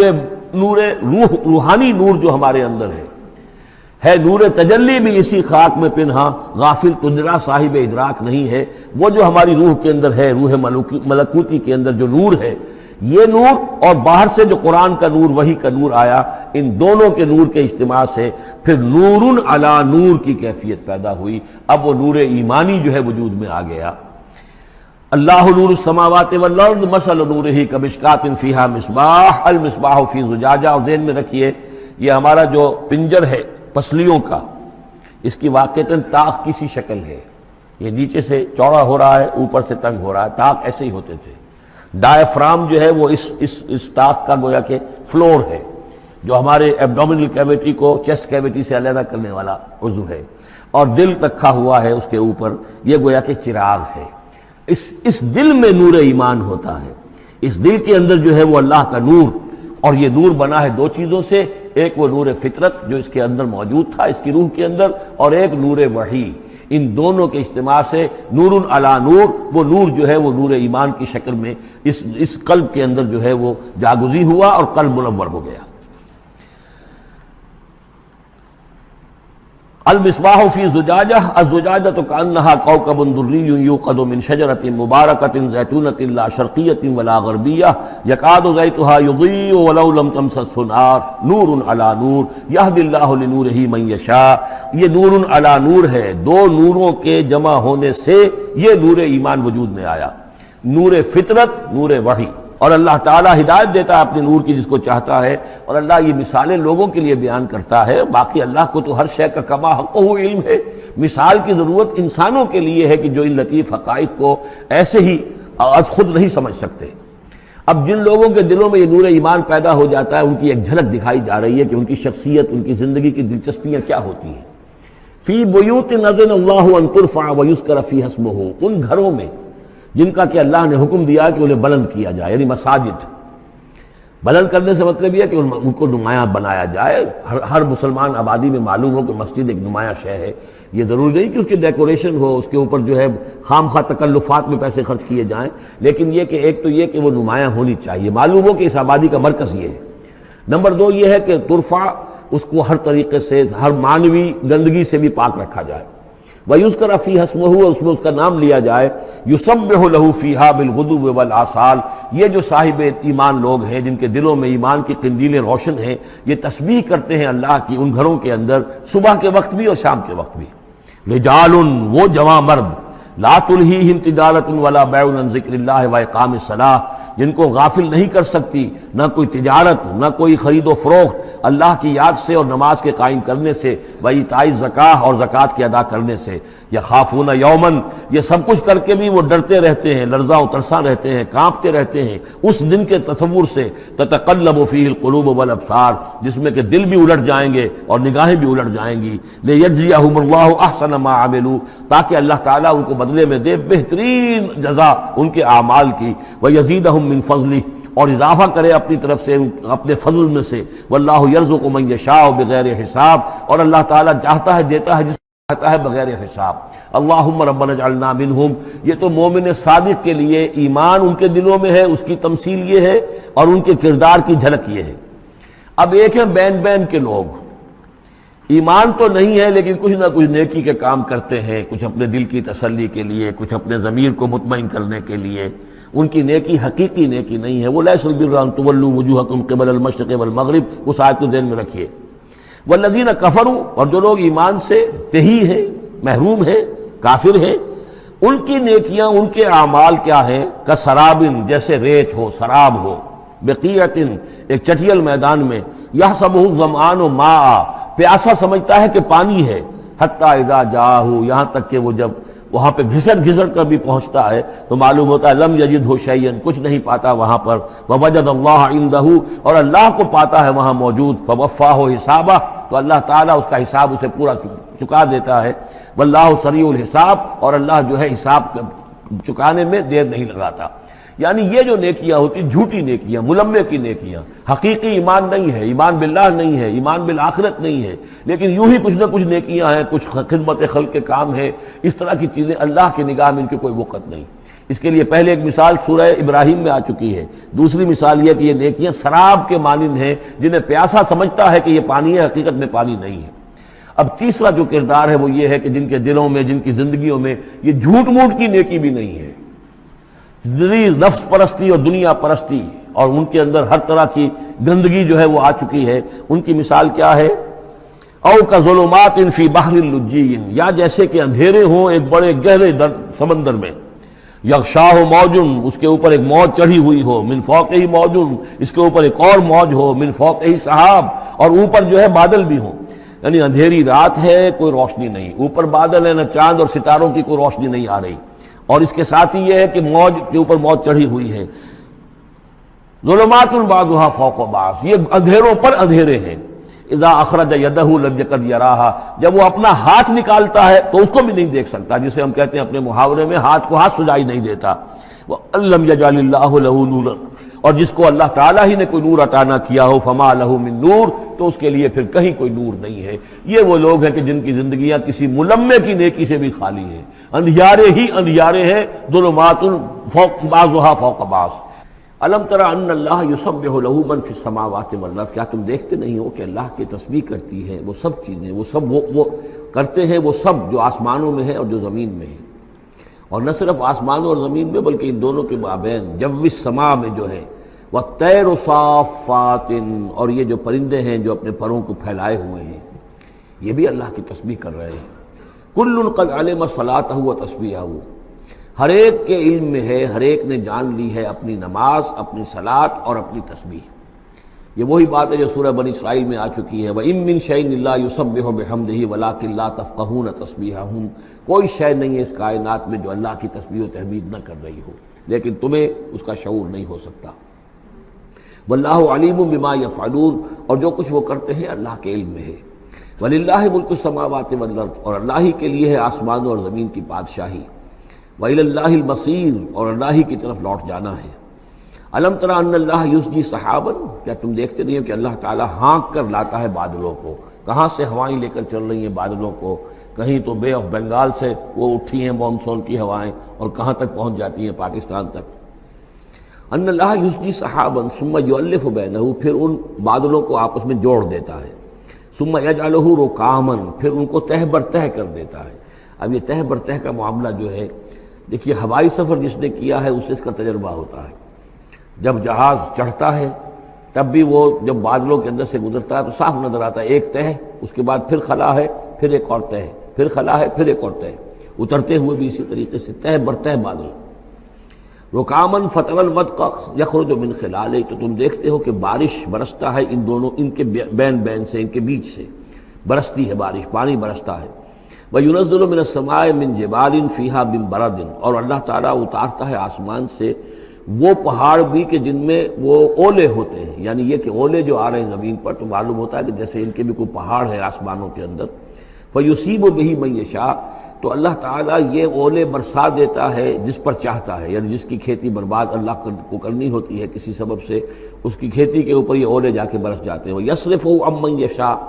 اور ان کا رخ پھیر دیتا ہے جس سے چاہتا ہے. ایسا بھی ہوتا ہے بعض اوقات کہ بالکل ایک کھیت جو ہے وہ بالکل تباہ و برباد ہو گیا ہے اور برابر کا کھیت بالکل ٹھیک ہے، اس کے اوپر کوئی اولا نہیں گرا. یکاد سنا برقہ یذہب بالابصار، اور اس کی جو بجلی کی کوند ہے وہ اس قریب ہے کہ وہ لوگوں کی نگاہوں کو اچک کر لے جائے. یقلب اللہ اللیل والنہار، اللہ تعالیٰ عدلتا بدلتا رہتا ہے دن اور رات کو. ان فی ذلک لعبرۃ لاولی الابصار، یقیناً اس میں دھیان کرنے کا اور سبق کا اور سبق سیکھنے کا اور عبرت حاصل کرنے کا مواد ہے ہوش مندوں کے لیے، آنکھ والوں کے لیے، دیکھنے والوں کے لیے.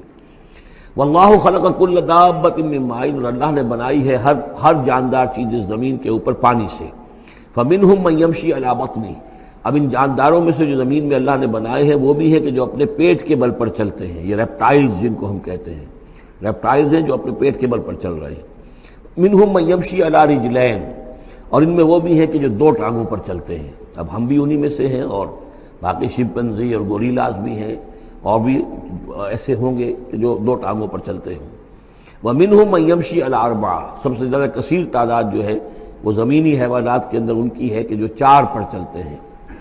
يَخْلُقُ اللَّهُ مَا يَشَاءُ، اللہ تعالیٰ پیدا کرتا ہے جو چاہتا ہے. إِنَّ اللَّهَ عَلَىٰ كُلِّ شَيْءٍ قَدِيرٌ، یقیناً اللہ تعالیٰ ہر چیز پر قادر ہے.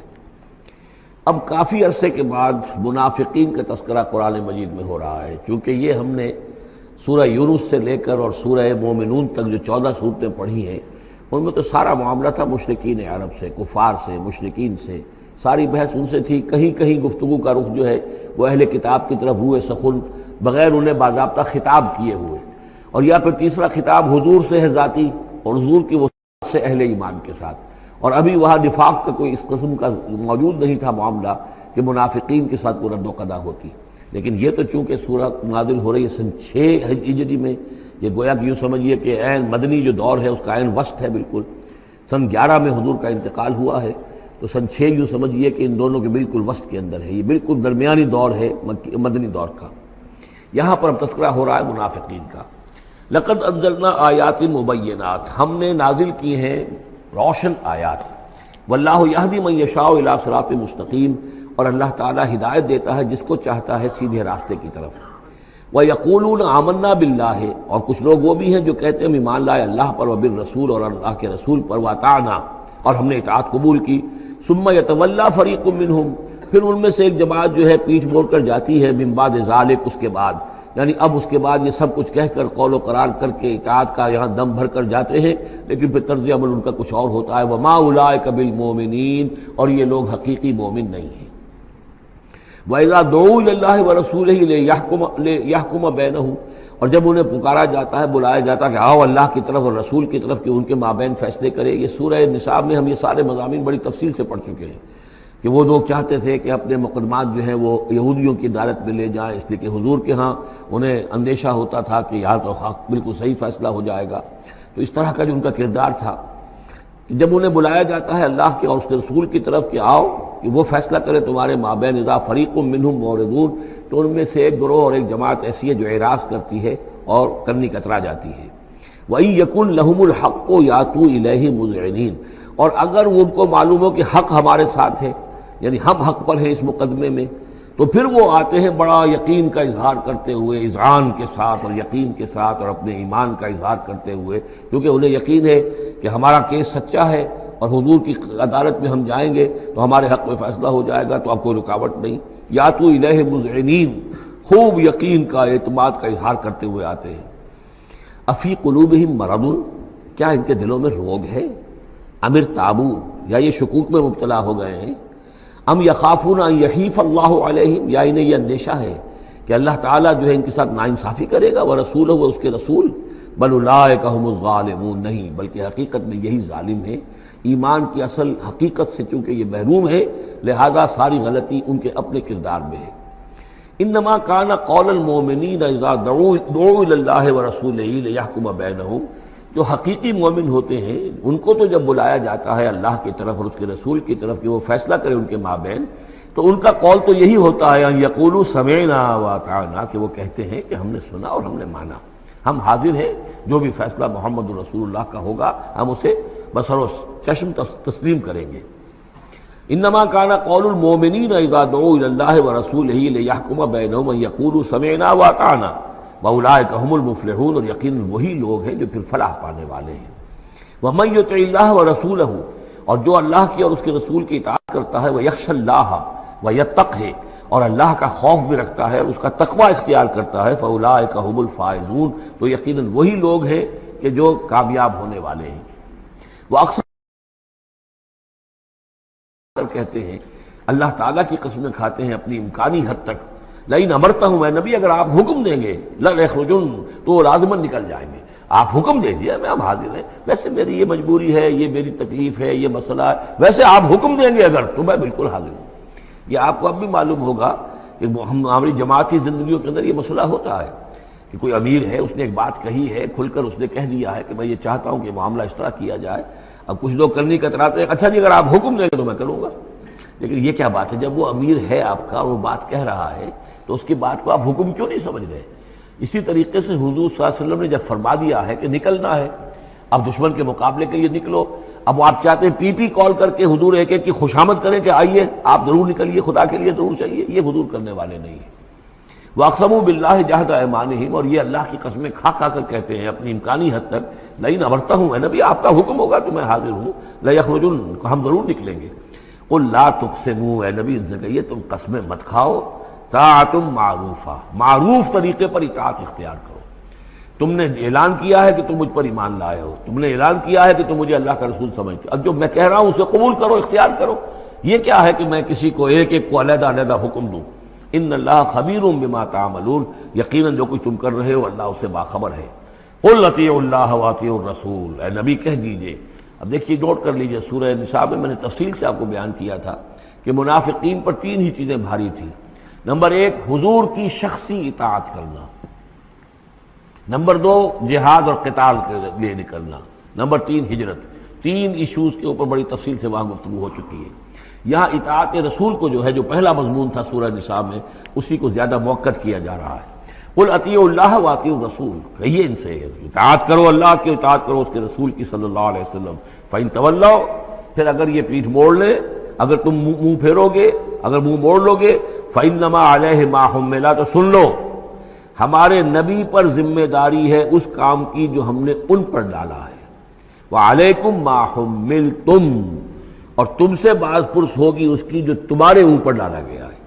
یعنی نبی نے جو ذمہ داری تھی، اللہ کا دین تم تک پہنچایا، اللہ کے احکام پہنچا دیے، ان کا کام جو ہے اس پر ختم ہو گیا۔ اب اطاعت کرنا، اس کی تعمیل کرنا، اس کے حکم پر چلنا، اللہ کے دین کے لیے تن من دھن لگانا، اور یہ سارا کام تمہیں کرنا ہے۔ تو جو ان کی ذمہ داری ہے وہ ادا کریں گے، اور اللہ کے ہاں ان سے ان کے بارے میں سوال کر لیا جائے گا، اور جو تمہاری ذمہ داری ہے ظاہر بات ہے کہ اس کے جواب بھی تمہیں کرنی ہے۔ اس میں یہ بھی ہوتا ہے بسا اوقات کہ کسی شخص کو یہ گمان ہو جائے، ظاہر بات ہے میں نے آپ کو سنایا تھا کہ ایک شخص نے کہہ دیا تھا حضور سے، اے دل یا محمد، اے محمد عدل سے کام لیجیے صلی اللہ علیہ وسلم۔ بڑی گستاخی کے ساتھ اس نے کہا، گویا کہ الزام لگایا کہ آپ یہ جو صدقات کی جو تقسیم کر رہے ہیں یا مال غنیمت تقسیم کر رہے ہیں، اس میں آپ عدل سے کام نہیں لے رہے۔ تو حضور نے بھی غصے میں جواب دیا تھا کہ انما عدل فلم یا عدل، اگر میں عدل نہیں کروں گا تو کون کرے گا۔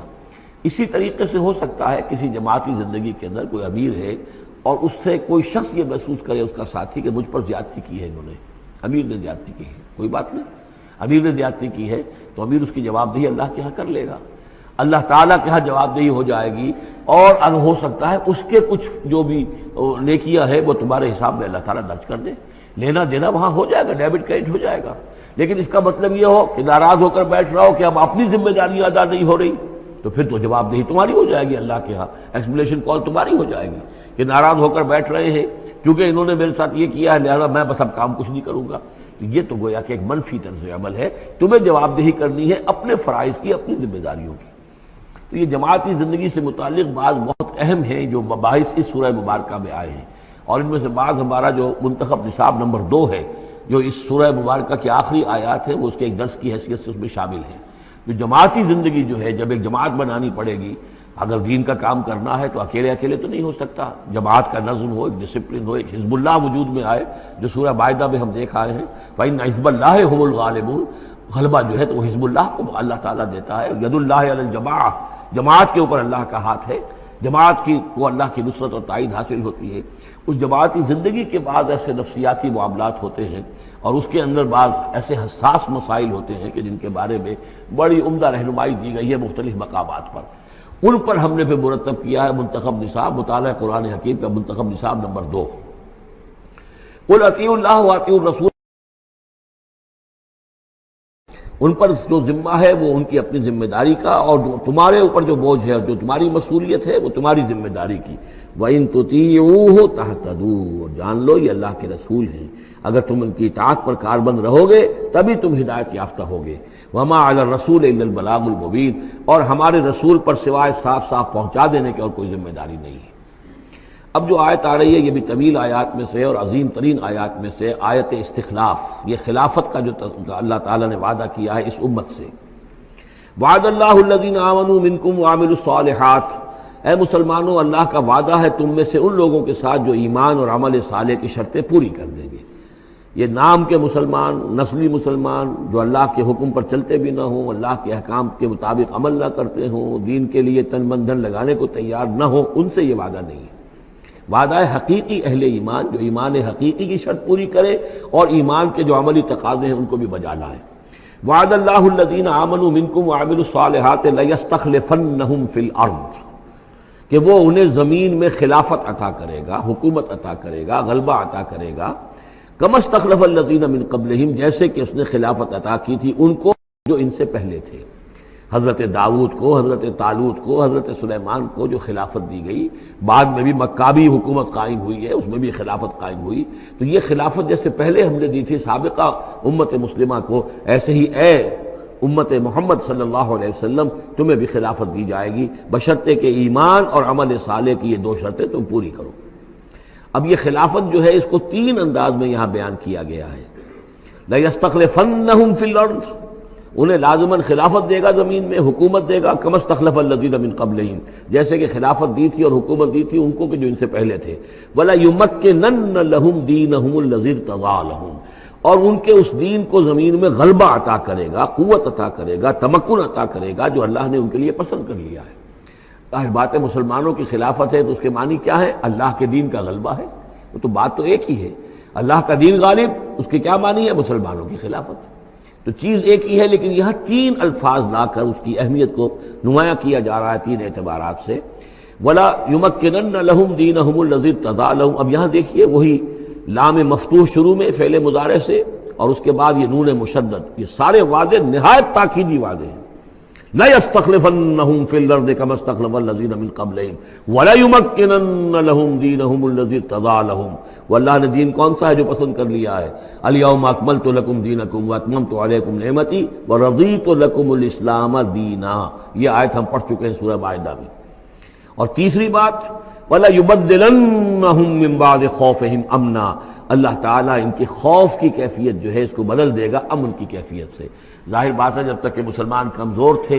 ان کے لیے خوف تھا، ابھی ادھر سے حملے کا اندیشہ ہے، ابھی ادھر سے حملے کا اندیشہ ہے، اب فلاں قبیلے کی طرف سے خبر آئی ہے کہ وہ فوجی تیاری کر رہا ہے، فوج کشی کرے گا، وہ خوف کی ایک کیفیت تھی جو ہر وقت طاری رہی ہے۔ ایمرجنسی کی کیفیت جو ہے مدینہ منورہ میں یوں سمجھیے کہ پورے 5 برس ایمرجنسی رہی ہے، ہر وقت ہر آن اندیشہ ہوتا تھا، خبریں آ رہی ہیں، اب ادھر سے کوئی قبیلہ حملہ کرنے والا ہے، اب یہ مکے میں کوئی ان کی ملاقاتیں ہوئی ہیں، کوئی سازش ہوئی ہے، ابھی کوئی خط چلا گیا ابو عامر راہب کا کوئی مشن ہے، یہ ساری خبریں آتی تھیں۔ لیکن یہ کہ اب اس کے بعد وہ وقت آ جائے گا کہ ان کا جو خوف کی کیفیت ہے بدل جائے گی امن سے۔ یعبدوننی لا یشرکون بی شیئا، میں یہاں اس کو سمجھتا ہوں مستقبل سے متعلق، جب ایسا ہو جائے گا تو پھر وہ میری بندگی کریں گے کہ اس میں کسی شے کی شرک جو ہے گوارا نہیں کریں گے۔ جب تک اللہ کی حکومت نہیں ہے تو ظاہر بات ہے کچھ نہ کچھ شرک تو ہو ہی رہا ہے۔ اب ہم یہاں رہ رہے ہیں، پاکستان میں رہ رہے ہیں، اللہ کا دین تو قائم نہیں ہے، قانون کس کا ہے؟ اللہ کا تو نہیں ہے۔ تو گویا کہ ہم قومی اعتبار سے، اجتماعی اعتبار سے کفر اور شرک میں زندگی بسر کر رہے ہیں۔ ہاں ہمارا اپنا کوئی عقیدہ فرض کیجئے ہے بھی ٹھیک، بالکل مشرکانہ اوہام سے ہم نے اپنے آپ کو پاک کر لیا ہے، اور توحید فی العقیدہ ہماری بالکل صحیح ہے، لیکن سوال یہ کہ ہم اس ملک کے شہری ہیں، اس ملک کا دستور ہے، اس ملک کے اندر جو ہے اللہ کی حکومت اور اللہ کے قانون کی بالادستی نہیں ہے، تو اس کے کیا معنی؟ ہم بھی اس کے شہری ہونے کی حیثیت سے اس میں ملوث ہیں۔ تو یہ ہے کہ یہ توحید کامل اس وقت ہوگی جب یکون الدین کلہ للہ، جب دین کل کا کل اللہ کے لیے ہو جائے گا۔ عملاً توحید کی تکمیل اس وقت ہوگی، یعبدوننی، میری بندگی کریں گے، لا یشرکون بی شیئا، اور میرے ساتھ کسی شے کو شریک نہیں کریں گے، ومن کفر بعد ذلک فاولئک هم الفاسقون، اور جو اس کے بعد بھی کفر کریں تو پھر وہ تو فاسق ہیں، ناہنجار ہیں، سرکش ہیں۔ اس کے بھی دو معنی ہو سکتے ہیں، جب دین کا غلبہ ہو گیا پھر بھی جو کفر کرے وہ تو معلوم ہوا کہ اس کے اندر خیر سرے سے ہے ہی نہیں۔ ایک یہ ہے کہ باطل کا غلبہ ہے، باطل کے غلبے میں کسی بندہ مومن کے لیے ایمان لانا مشکل ہے، ایمان پر قائم رہنا مشکل ہے، اسلام پر عمل کرنا مشکل ہے، لیکن جب دین غالب ہو گیا ہو تو اب تو ظاہر بات ہے کہ اب تو ساری رکاوٹیں دور ہو گئیں۔ اب تو ایک شخص کی کسی کی اپنی فطرت ہی میں کجی آ چکی ہے، کوئی پرورٹڈ نیچر کا شخص ہے، تبھی وہ رہے گا کہ جو اسلام سے دور رہے۔ ومن کفر بعد ذلک فاولئک هم الفاسقون، اور میرے نزدیک اس کا ایک مفہوم یہ بھی ہے کہ ہمارے ان تین پختہ وعدوں کے بعد بھی جو شخص کمر ہمت نہ کس لے اور اس کام کے لیے کھڑا نہ ہو جائے، گویا کہ وہ ہماری بات کا کفر کر رہا ہے، انکار کر رہا ہے، اسے ہمارے ان وعدوں پر یقین نہیں ہے۔ ومن کفر بعد ذلک فاولئک هم الفاسقون، تو وہ تو گویا کہ فاسق ہے اور سرکش ہے اور ناہنجار ہے۔ اس آیت کو ذہن میں رکھیے، اس حدیث کو آج میں چاہتا ہوں کہ اس کا متن بھی آپ کو سنا دوں کہ اس کی خبر دی ہے محمد رسول اللہ صلی اللہ علیہ وسلم نے۔ تاریخی اعتبار سے تو یہ نوٹ کر لیجئے، یہ سن 6 ہی کے اندر، ابتدائی میں سن 6 کے یہ آیت نازل ہوئی، سن 6 ہی میں صلح حدیبیہ ہو گئی، انا فتحنا لک فتحا مبینا، گویا کہ اس آیت کا جو مصداق ہے وہ ظاہر ہونا شروع ہو گیا۔ سن 7 میں غزوہ خیبر ہوا، اللہ نے بہت بڑا مال غنیمت مسلمانوں کو دیا۔ سن 8 میں مکہ فتح ہو گیا۔ سن 9 میں موپنگ اپ آپریشن ہو گیا، اعلان کر دیا گیا حج کے اندر کہ آئندہ سے یہاں کوئی مشرک نہیں آئے گا، اور اب تمہارے لیے اتنی مہلت ہے، کسی کوئی معاہدہ قائم نہیں رہے گا، جو معاہدے ہیں میعادی ان کی میعاد ختم ہوتے ہی معاہدہ ختم، اور جن کی میعاد کوئی نہیں تھی ان کے لیے ہم 4 مہینے کی میعاد مقرر کر رہے ہیں کہ اس کے بعد کوئی معاہدہ کسی مشرک سے نہیں ہے، جب یہ مدت ختم ہو جائے گی قتل عام شروع ہو جائے گا۔ یہ تو اللہ تعالیٰ کی طرف سے جزیرہ نما عرب کے اندر دین کی تکمیل ہو گئی، خلافت قائم ہو گئی، اللہ کی حکومت قائم ہو گئی۔ جیسے حضرت داؤد خلیفہ تھے، یہاں حضرت محمد خلیفہ ہیں صلی اللہ علیہ وسلم، اس لیے کہ حاکم اب کون ہے؟ حضرت محمد صلی اللہ علیہ وسلم۔ اپنی زندگی میں تو حاکمیت جو بھی ہے آپ کے پاس ہے۔ اس کے بعد خلافت راشدہ میں پھر یہ خلافت کہاں سے کہاں پہنچی وہ آپ کو معلوم ہے، لیکن پھر ریورسل شروع ہو گیا۔ لیکن وہ حدیث میں آپ کو سنا رہا ہوں، حضرت نعمان بن بشیر سے مروی ہے رضی اللہ تعالیٰ عنہ، اور مسند احمد بن حنبل میں یہ روایت ہے کہ حضور نے یہ فرمایا صلی اللہ علیہ وسلم، تکون النبوۃ فیکم ما شاء اللہ ان تکون، مسلمانوں تمہارے مابین نبوت موجود رہے گی جب تک اللہ چاہے گا کہ رہے، یعنی میں موجود رہوں گا بنفس نفیس تمہارے مابین جب تک اللہ چاہے گا۔ ثم یرفع اللہ اذا شاء یرفعها، پھر اللہ تعالیٰ اس کو اٹھا لے گا جب چاہے گا، نبوت کو اٹھا لے گا، یعنی میرا انتقال ہو جائے گا تو ایک دور جو ہے وہ ختم ہو جائے گا۔ فرمایا ثم تکون خلافۃ علی منہاج النبوۃ، پھر خلافت ہوگی نبوت کے نقش قدم پر، نبوت ہی کے طریقے پر، ٹھیک وہی نظام جو محمد عربی صلی اللہ علیہ وسلم نے قائم کیا تھا، بعین ہی، ایک بال کے فرق کے بغیر وہ نظام جو کا تو قائم رہے گا، خلافت علی منہاج النبوۃ۔ فتکون ما شاء اللہ وان تکون، یہ بھی رہے گا جب تک اللہ چاہے گا یہ دور۔ ثم یرفع اللہ اذا شاء یرفع، پھر اس دور کو بھی اللہ اٹھا لے گا جب اللہ چاہے گا۔ ثم تکون ملکن عاضا، پھر ملوکیت کا دور آئے گا، اور وہ کاٹ کھانے والی ملوکیت ہوگی، کاٹ کھانے والی ملوکیت، ظالم ملوکیت، اور یہ بھی رہے گا جب تک اللہ چاہے گا، پھر اللہ اس کو بھی اٹھا لے گا۔ پھر چوتھا دور آئے گا، ثم تکون ملکن جبریا، پھر غلامی کی ملوکیت ہوگی، یعنی یہ دور جو ہمارا گزرا ہے کولونیل دور، پہلے یہ کہ ملوک تھے، بادشاہ تھے، چاہے وہ بنو عباس میں تھے یا بنو امیہ میں سے تھے یا یہ کہ ترک تھے، مسلمان تو تھے، کلمہ گو تو تھے، ان میں کوئی نہ اچھا بھی ہوتا تھا، بہت اچھے لوگ بھی تھے، برے لوگ بھی تھے، لیکن مسلمان تو تھے، کلمہ گو تو تھے۔ لیکن چوتھا دور آیا کہ کہیں ہم انگریزوں کے غلام ہو گئے، کہیں ہم ولندیزیوں کے غلام ہو گئے، کہیں ہم فرانسیسیوں کے غلام ہو گئے، کولونیل پاورز۔ تو ہماری تو ملکہ معظمہ جو ہے ملکہ وکٹوریہ تھی، 1857 سے تو ہم ان کی رعایا بن گئے تھے، اس سے پہلے تو جو بھی تھی بہرحال ایسٹ انڈیا کمپنی جو تھی، لیکن یہ کہ بعد میں تو ہم براہ راست تاج برطانیہ کے غلام تھے۔ یہ چوتھا دور ہے جو تقریباً یوں سمجھیے کہ ابھی نصف میں پہنچا ہے، اس اعتبار سے کہ اگرچہ براہ راست وہ جو حکومتوں کا جو ہے جو یہاں پر تھا، جو بساط بچھی ہوئی تھی، وہ لپیٹ دی گئی ہے، لیکن ابھی مالیاتی اعتبار سے ریموٹ کنٹرول سے وہی قوتیں ہیں کہ جو آج بھی کنٹرول کر رہی ہیں ہمیں، یہ ریموٹ کنٹرول ہے۔ ابھی یہ چوتھا دور ختم نہیں ہوا ہے۔ پہلے یہ براہ راست آکوپیشن اور اپنی حکومتیں، اپنی فوجیں لا کر، اب یہ ہے کہ اس کے بغیر بائی پراکسی، چاہے ہمارے ہی آدمی بیٹھے ہوئے ہیں، لیکن اصل میں سارا جو ہے یہ مالیاتی جو ہے استعمار ہے، ایک نیا عالمی استعمار ہے۔ لیکن یہ استعمار جو ہے اس طرح کا کولونیل رول نہیں ہے کہ انگریز موجود ہیں، ان کی فوج موجود ہے، یا فرانسیسی فوج موجود ہے، یا اطالوی فوج موجود ہے، بلکہ یہ تو IMF اور ورلڈ بینک کا نظام ہے اس کے تحت، اور ملٹی نیشنل کمپنیوں کی۔ لیکن جو چوتھی جو خوشخبری کی بات ہے وہ یہ ہے کہ حضور نے فرمایا بالآخر یہ چوتھا دور بھی ختم ہو جائے گا، اور خوشخبری یہ ہے کہ ثم تکون خلافۃ علی منہاج النبوہ، پھر دور آئے گا خلافت علی منہاج النبوہ کا۔ ثم سکت رسول اللہ صلی اللہ، اس کے بعد حضور خاموش رہے، اس لیے کہ اس کے بعد پھر دنیا کے خاتمے کا معاملہ ہے۔ وہ خاتمے کے بارے میں عرض کر چکا ہوں، ایک طویل عرصے تک تو پوری دنیا میں وہ خلافت علی منہاج النبوہ رہے گی، گلوبل، اس لیے کہ حضور نے یہ بتا دیا ہے کہ اب جب یہ خلافت علی منہاج النبوت کا نظام آئے گا تو کل روئے ارضی پر ہوگا۔ مسلم شریف میں روایت ہے، یہ حضرت ثوبان حضور کے ایک آزاد شدہ غلام تھے، جیسے کہ حضرت زید بن حارثہ بھی حضور کے غلام تھے، آپ نے آزاد دیا تھا، اسی طرح حضرت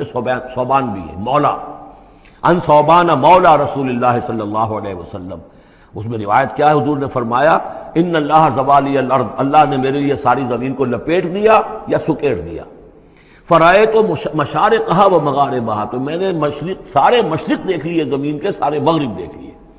وَإِنَّ أُمَّتِي سَيَبْلُغُ مُلْكُهَا مَا زُوِّيَ لِي مِنْهَا، اور میری امت کی حکومت ان تمام علاقوں پر قائم ہو کر رہے گی جو اس طرح زمین کو سکیڑ کر یا لپیٹ کر مجھے دکھا دیے گئے۔ اور یہ روایت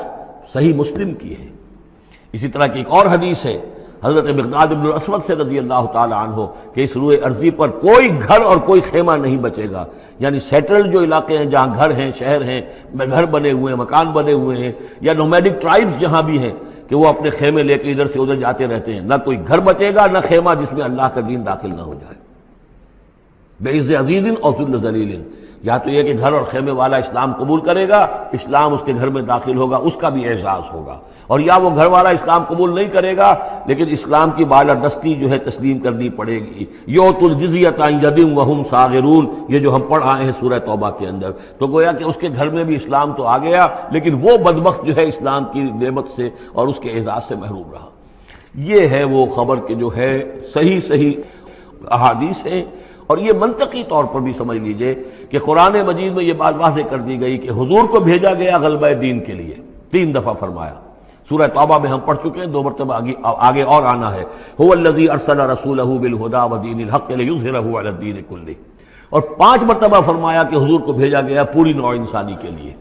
اس کی سب سے نمایاں اور سب سے جو لوگوں کے اندر عام طور پر معروف آیت ہے وہ یہ ہے وما ارسلناک الا کافۃ للناس بشیرا ونذیرا۔ ویسے ہم پڑھ آئے سورہ انبیاء میں وما ارسلناک الا رحمۃ للعالمین، اس کا بھی مفہوم یہی ہے، تمام جہان والوں کے لیے ہم نے بھیجا ہے آپ کو رحمت بنا کر، اور ہم نے نہیں بھیجا ہے محمد آپ کو مگر پوری دنیا کے لیے، پوری نوع انسانی کے لیے بشیر اور نذیر بنا کر۔ ان دونوں کو جوڑیں تو اس کا منطقی نتیجہ بھی یہ ہے کہ حضور کی بعثت کا مقصد مکمل ہوگا ہی اس وقت جبکہ کل عالم انسانیت پر دین حق غالب ہو جائے، اور یہ ہو کر رہنا ہے۔ وَمَنْ كَفَرَ بَعْدَ ذَلِكَ فَأُولَٰئِكَ هُمُ الْفَاسِقُونَ وَأَقِیمُوا الصَّلَاةَ وَآتُوا الزَّکَاةَ، اور نماز قائم کرو اور زکوٰۃ ادا کرو، وَأَطِیعُوا الرَّسُولَ لَعَلَّکُمْ تُرْحَمُونَ، رسول کی اطاعت کرو تاکہ تم پر رحم کیا جائے۔ چونکہ روح سخن منافقین کی طرف ہے، اور میں نے آپ کو بتایا تھا ان پر جو شاخ گزر رہی تھی وہ در حقیقت رسول کی اطاعت تھی۔ بار بار کہتے تھے یہ اپنے جی سے بات کہہ دیتے ہیں، آیت تو ابھی اتری نہیں، ابھی کوئی آیت تو آئی نہیں، قرآن میں تو ابھی یہ حکم آیا نہیں، یہ معاملہ جو ہے ان کو شاق گزر رہا تھا حضور کی اطاعت. وَأَقِيمُوا الصَّلَاةَ وَآتُوا الزَّكَاةَ، اور نماز قائم کرو اور زکوٰۃ ادا کرو. وَأَطِيعُوا الرَّسُولَ لَعَلَّكُمْ تُرْحَمُونَ، اور اللہ رسول کی اطاعت کرو تاکہ تم پر رحم کیا جائے. لَا تَحْسَبَنَّ الَّذِينَ كَفَرُوا مُعْجِزِينَ فِي الْأَرْضِ، یہ کافر یہ نہ سمجھیں کہ وہ اللہ کو تھکا دیں گے یا ہرا دیں گے اس زمین میں. وَمَأْوَاهُمُ النَّارُ، ان کا ٹھکانہ آگ ہے. وَلَبِئْسَ الْمَصِيرُ، اور بہت برا ٹھکانہ ہے. یا ایھا الذین آمنوا لیستأذنکم الذین ملکت ایمانکم، اب وہی جو سماجی احکام کچھ دیے گئے تھے کہ اذن لیے بغیر تم داخل نہ ہو گھر میں، اور اس طرح کے آداب جو ہیں معاشرتی، ان کے ضمن میں مزید احکام آ رہے ہیں. یہ سورہ مبارکہ کی ترتیب یہ ہے، یوں سمجھیے کہ جیسے کوئی انگوٹھی ہو اور بڑا سا ہیرا جو ہے لگا ہوا، دونوں طرف جو ہے وہ اس کا پتلے سائڈ سے، یہ ہار ہے، اور اس کے نیچے جو ہے درمیان میں کوئی بڑا ہیرا ہے، دوسری طرف موتی ہیں. اس کے بالکل وسط میں 5واں رکوع ہے، یہ اللہ نور السماوات والارض مثل نورہ کمشکاۃ فیہا مصباح، اور آیت نمبر 35 وہ عظیم کوہ نور ہیرے کے مانند ہے. پھر دونوں طرف جو ہے یہ مضامین ہیں، کچھ ادھر ہیں سماجی احکام، کچھ ادھر ہیں سماجی احکام، اور اس طریقے سے یہ ایک عجیب بہت خوبصورت ہار کی شکل بن گئی. لیستأذنکم الذین ملکت ایمانکم، چاہیے کہ جو تمہارے غلام ہیں اور باندیاں ہیں وہ بھی اجازت لے کے اندر داخل ہوا کریں. والذین لم یبلغوا الحلم، اور وہ لوگ بھی تمہارے کہ جو کہ ابھی وہ بالغ نہیں ہوئے ہیں، وہ بچے بھی. منکم ثلاث مرات، 3 اوقات دن رات کے ایسے ہیں کہ جن میں خاص طور پر جو پرائیویسی کا اہتمام ہونا چاہیے، اور اس میں یہ کہ کوئی بھی اجازت لیے بغیر بچے بھی نہ جائیں. من قبل صلاۃ الفجر، ایک تو فجر کی نماز سے قبل.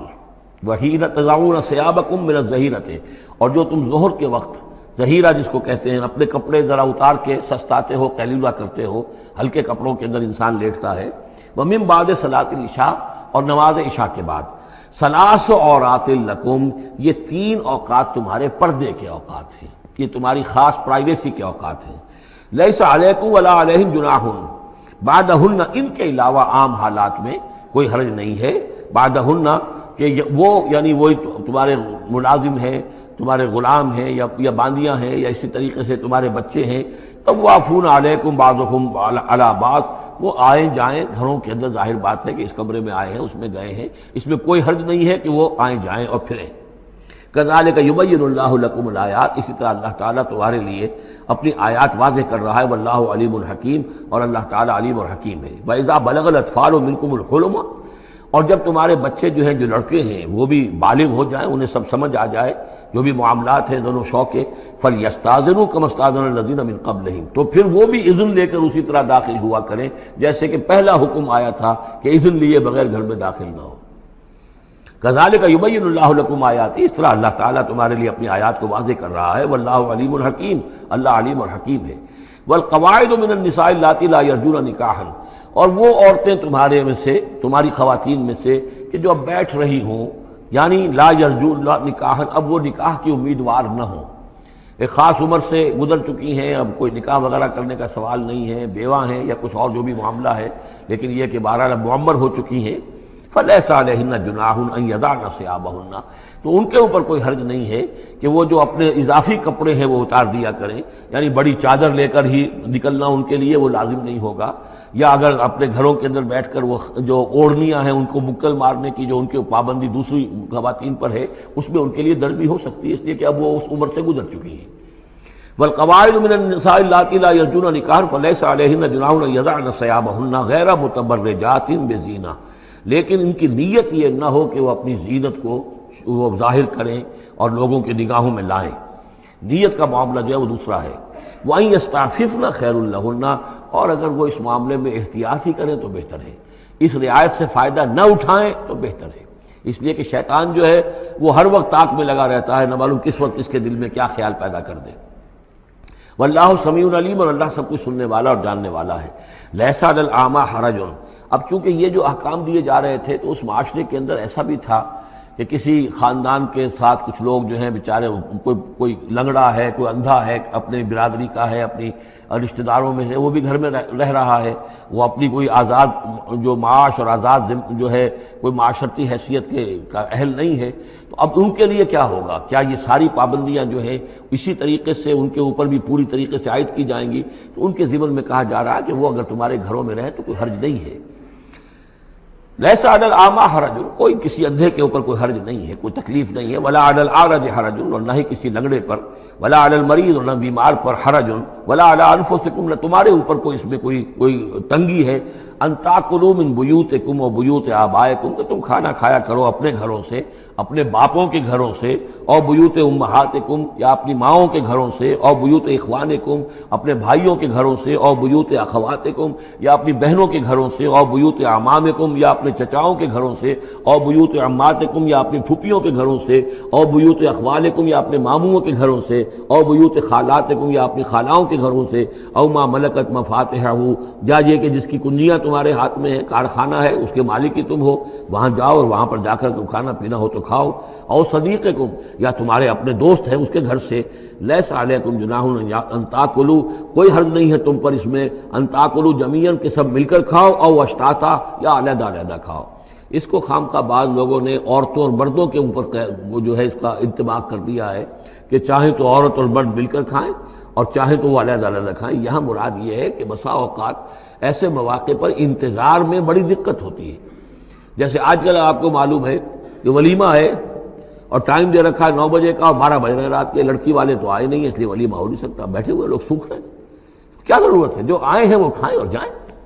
لہذا یہ نہیں ہے کہ سب کے سب جمع ہو کر ہی اور ایک ہی جمعیت ہو تبھی وہ کھائیں، بلکہ یہ کہ اپنی ضرورت کے تحت جیسے بھی ہو، اگر سب مل جل کر بیٹھ کر کھائیں تب بھی کوئی حرج نہیں، اور اگر علیحدہ علیحدہ گروپس کے اندر یہ کھا لیا جائے تب بھی کوئی حرج نہیں۔ یہ مجلسی احکام جو دیے جا رہے ہیں، اس سے مراد یہ نہیں ہے کہ ستر اور حجاب کے احکام بھی یہاں پہ ٹوٹ جائیں گے، اور یہاں پر جو ہے گھریلو جو ہے اگر پارٹیز کو تھرو کی گئی ہیں تو اس میں کوئی پردے وردے کی حاجت نہیں ہے، اس میں مرد اور عورتیں جو ہیں وہ مخلوط طور پر شریک ہو جائیں، معاذ اللہ، یہ مراد نہیں۔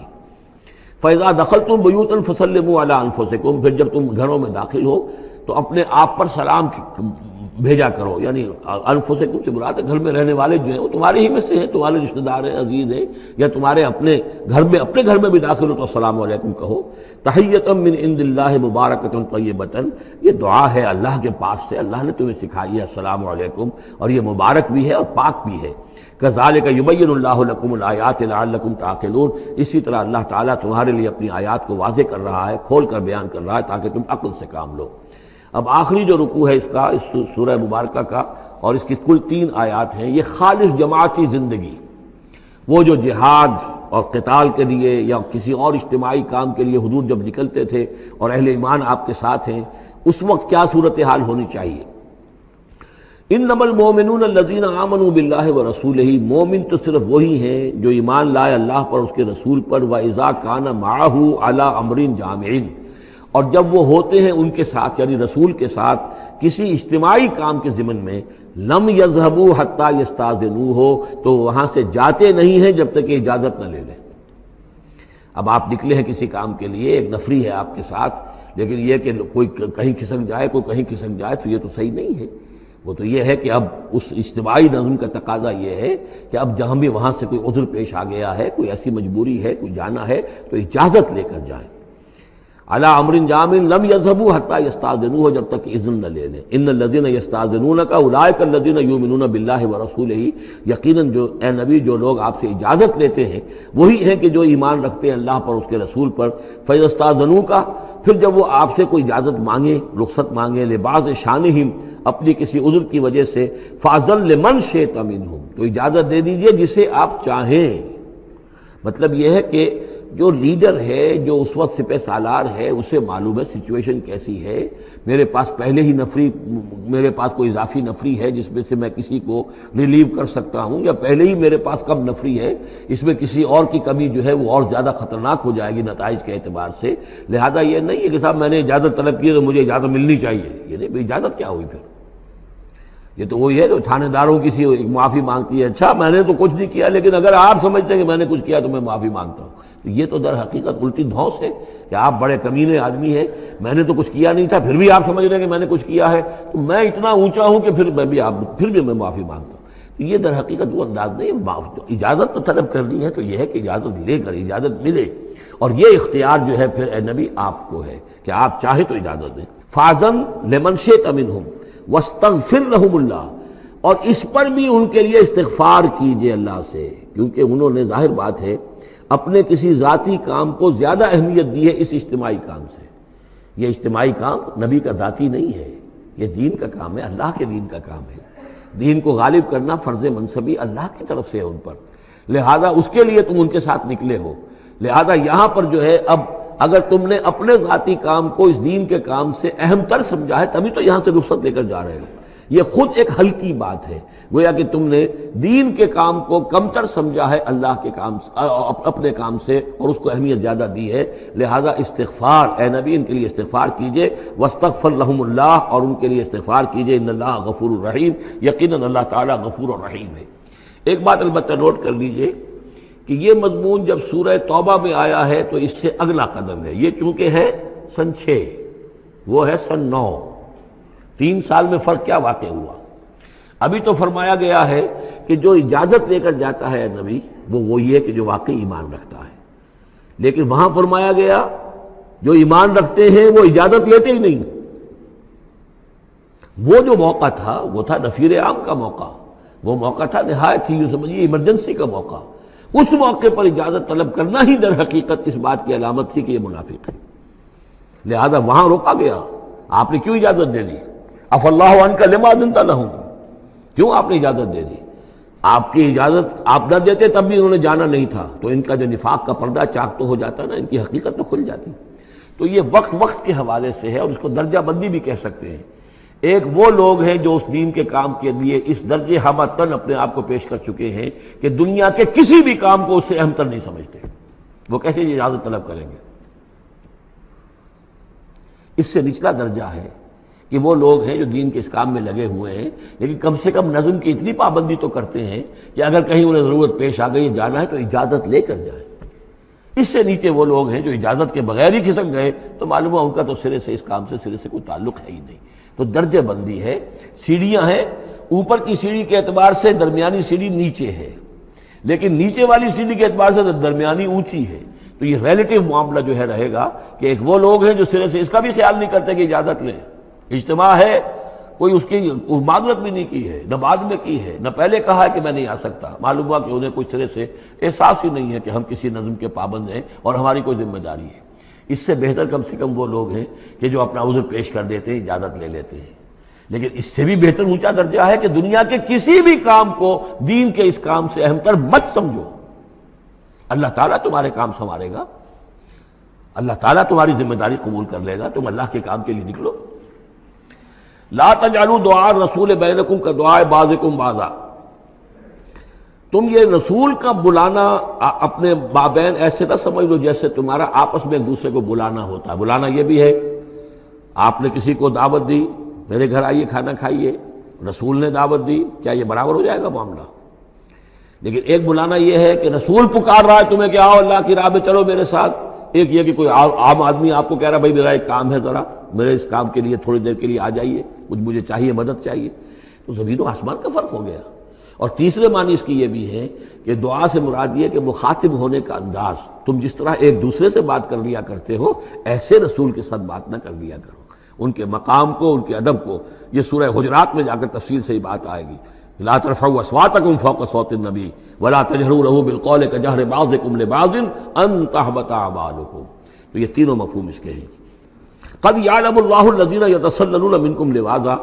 اللہ کو خوب معلوم ہے تم میں سے وہ لوگ جو اوٹ لے کر کھسک جاتے ہیں، یعنی کہیں نکلے تو ہیں، درج ہو گیا کہ یہ بھی جانے والوں میں ہے، کہیں دیکھا کہ کوئی دیکھ نہیں رہا کھسک گئے، یا اجتماع ہے بیٹھے ہوئے ہیں وہیں پر اب بات آئی ہے کہ اب ایک مہم درپیش ہے، اب انہیں سمجھ میں آ گیا کہ اب نام مانگے جائیں گے، کون لوگ اس کے لیے اپنے آپ کو والنٹیئر کرتے ہیں، تو اس سے پہلے کہ وہ مرحلہ آئے وہ وہاں سے کھسک جائیں۔ یتسللون منکم، جو سٹک جاتے ہیں، کھسک جاتے ہیں آنکھ بچا کر لواذا، فلیحذر الذین یخالفون عن امرہ، تو انہیں ڈرنا چاہیے کہ جو رسول کے معاملے میں، رسول کے بات کی مخالفت کرتے ہیں، ان تصیبہم فتنۃ، کہ ان پر کوئی عذاب اللہ کی طرف سے آ جائے، کوئی پکڑ آ جائے، کوئی بہت بڑی آزمائش آ جائے، اور یصیبہم عذاب علیم، یا ان کے اوپر کوئی بہت بڑا دردناک عذاب آ جائے۔ الا ان للہ ما فی السماوات والارض، آگاہ ہو جاؤ، یقیناً اللہ ہی کے لیے ہے جو بھی کچھ ہے تمام آسمانوں میں اور جو بھی کچھ ہے زمین میں۔ قد یعلم ما انتم علیہ، اللہ خوب جانتا ہے کہ تم کس مقام پر کھڑے ہو۔ تمہاری حیثیت کیا ہے، حقیقت کیا ہے، ایمان کتنا ہے، کتنے پانی میں ہو، تمہارے اعمال کیسے ہیں، ما انتم علیہ، جس حال میں تم ہو اللہ خوب جانتا ہے۔ وَيَوْمَ يُرْجَعُونَ إِلَيْهِ، اور جس دن کہ وہ لوٹائے جائیں گے اللہ کی طرف، فَيُنَبِّئُهُم بِمَا عَمِلُوا، تو اللہ تعالیٰ ان کو جتلا دے گا جو کچھ کے عمل انہوں نے کیے ہوں گے۔ وَاللَّهُ بِكُلِّ شَيْءٍ عَلِيمٌ، اور اللہ ہر چیز کا علم رکھنے والا ہے۔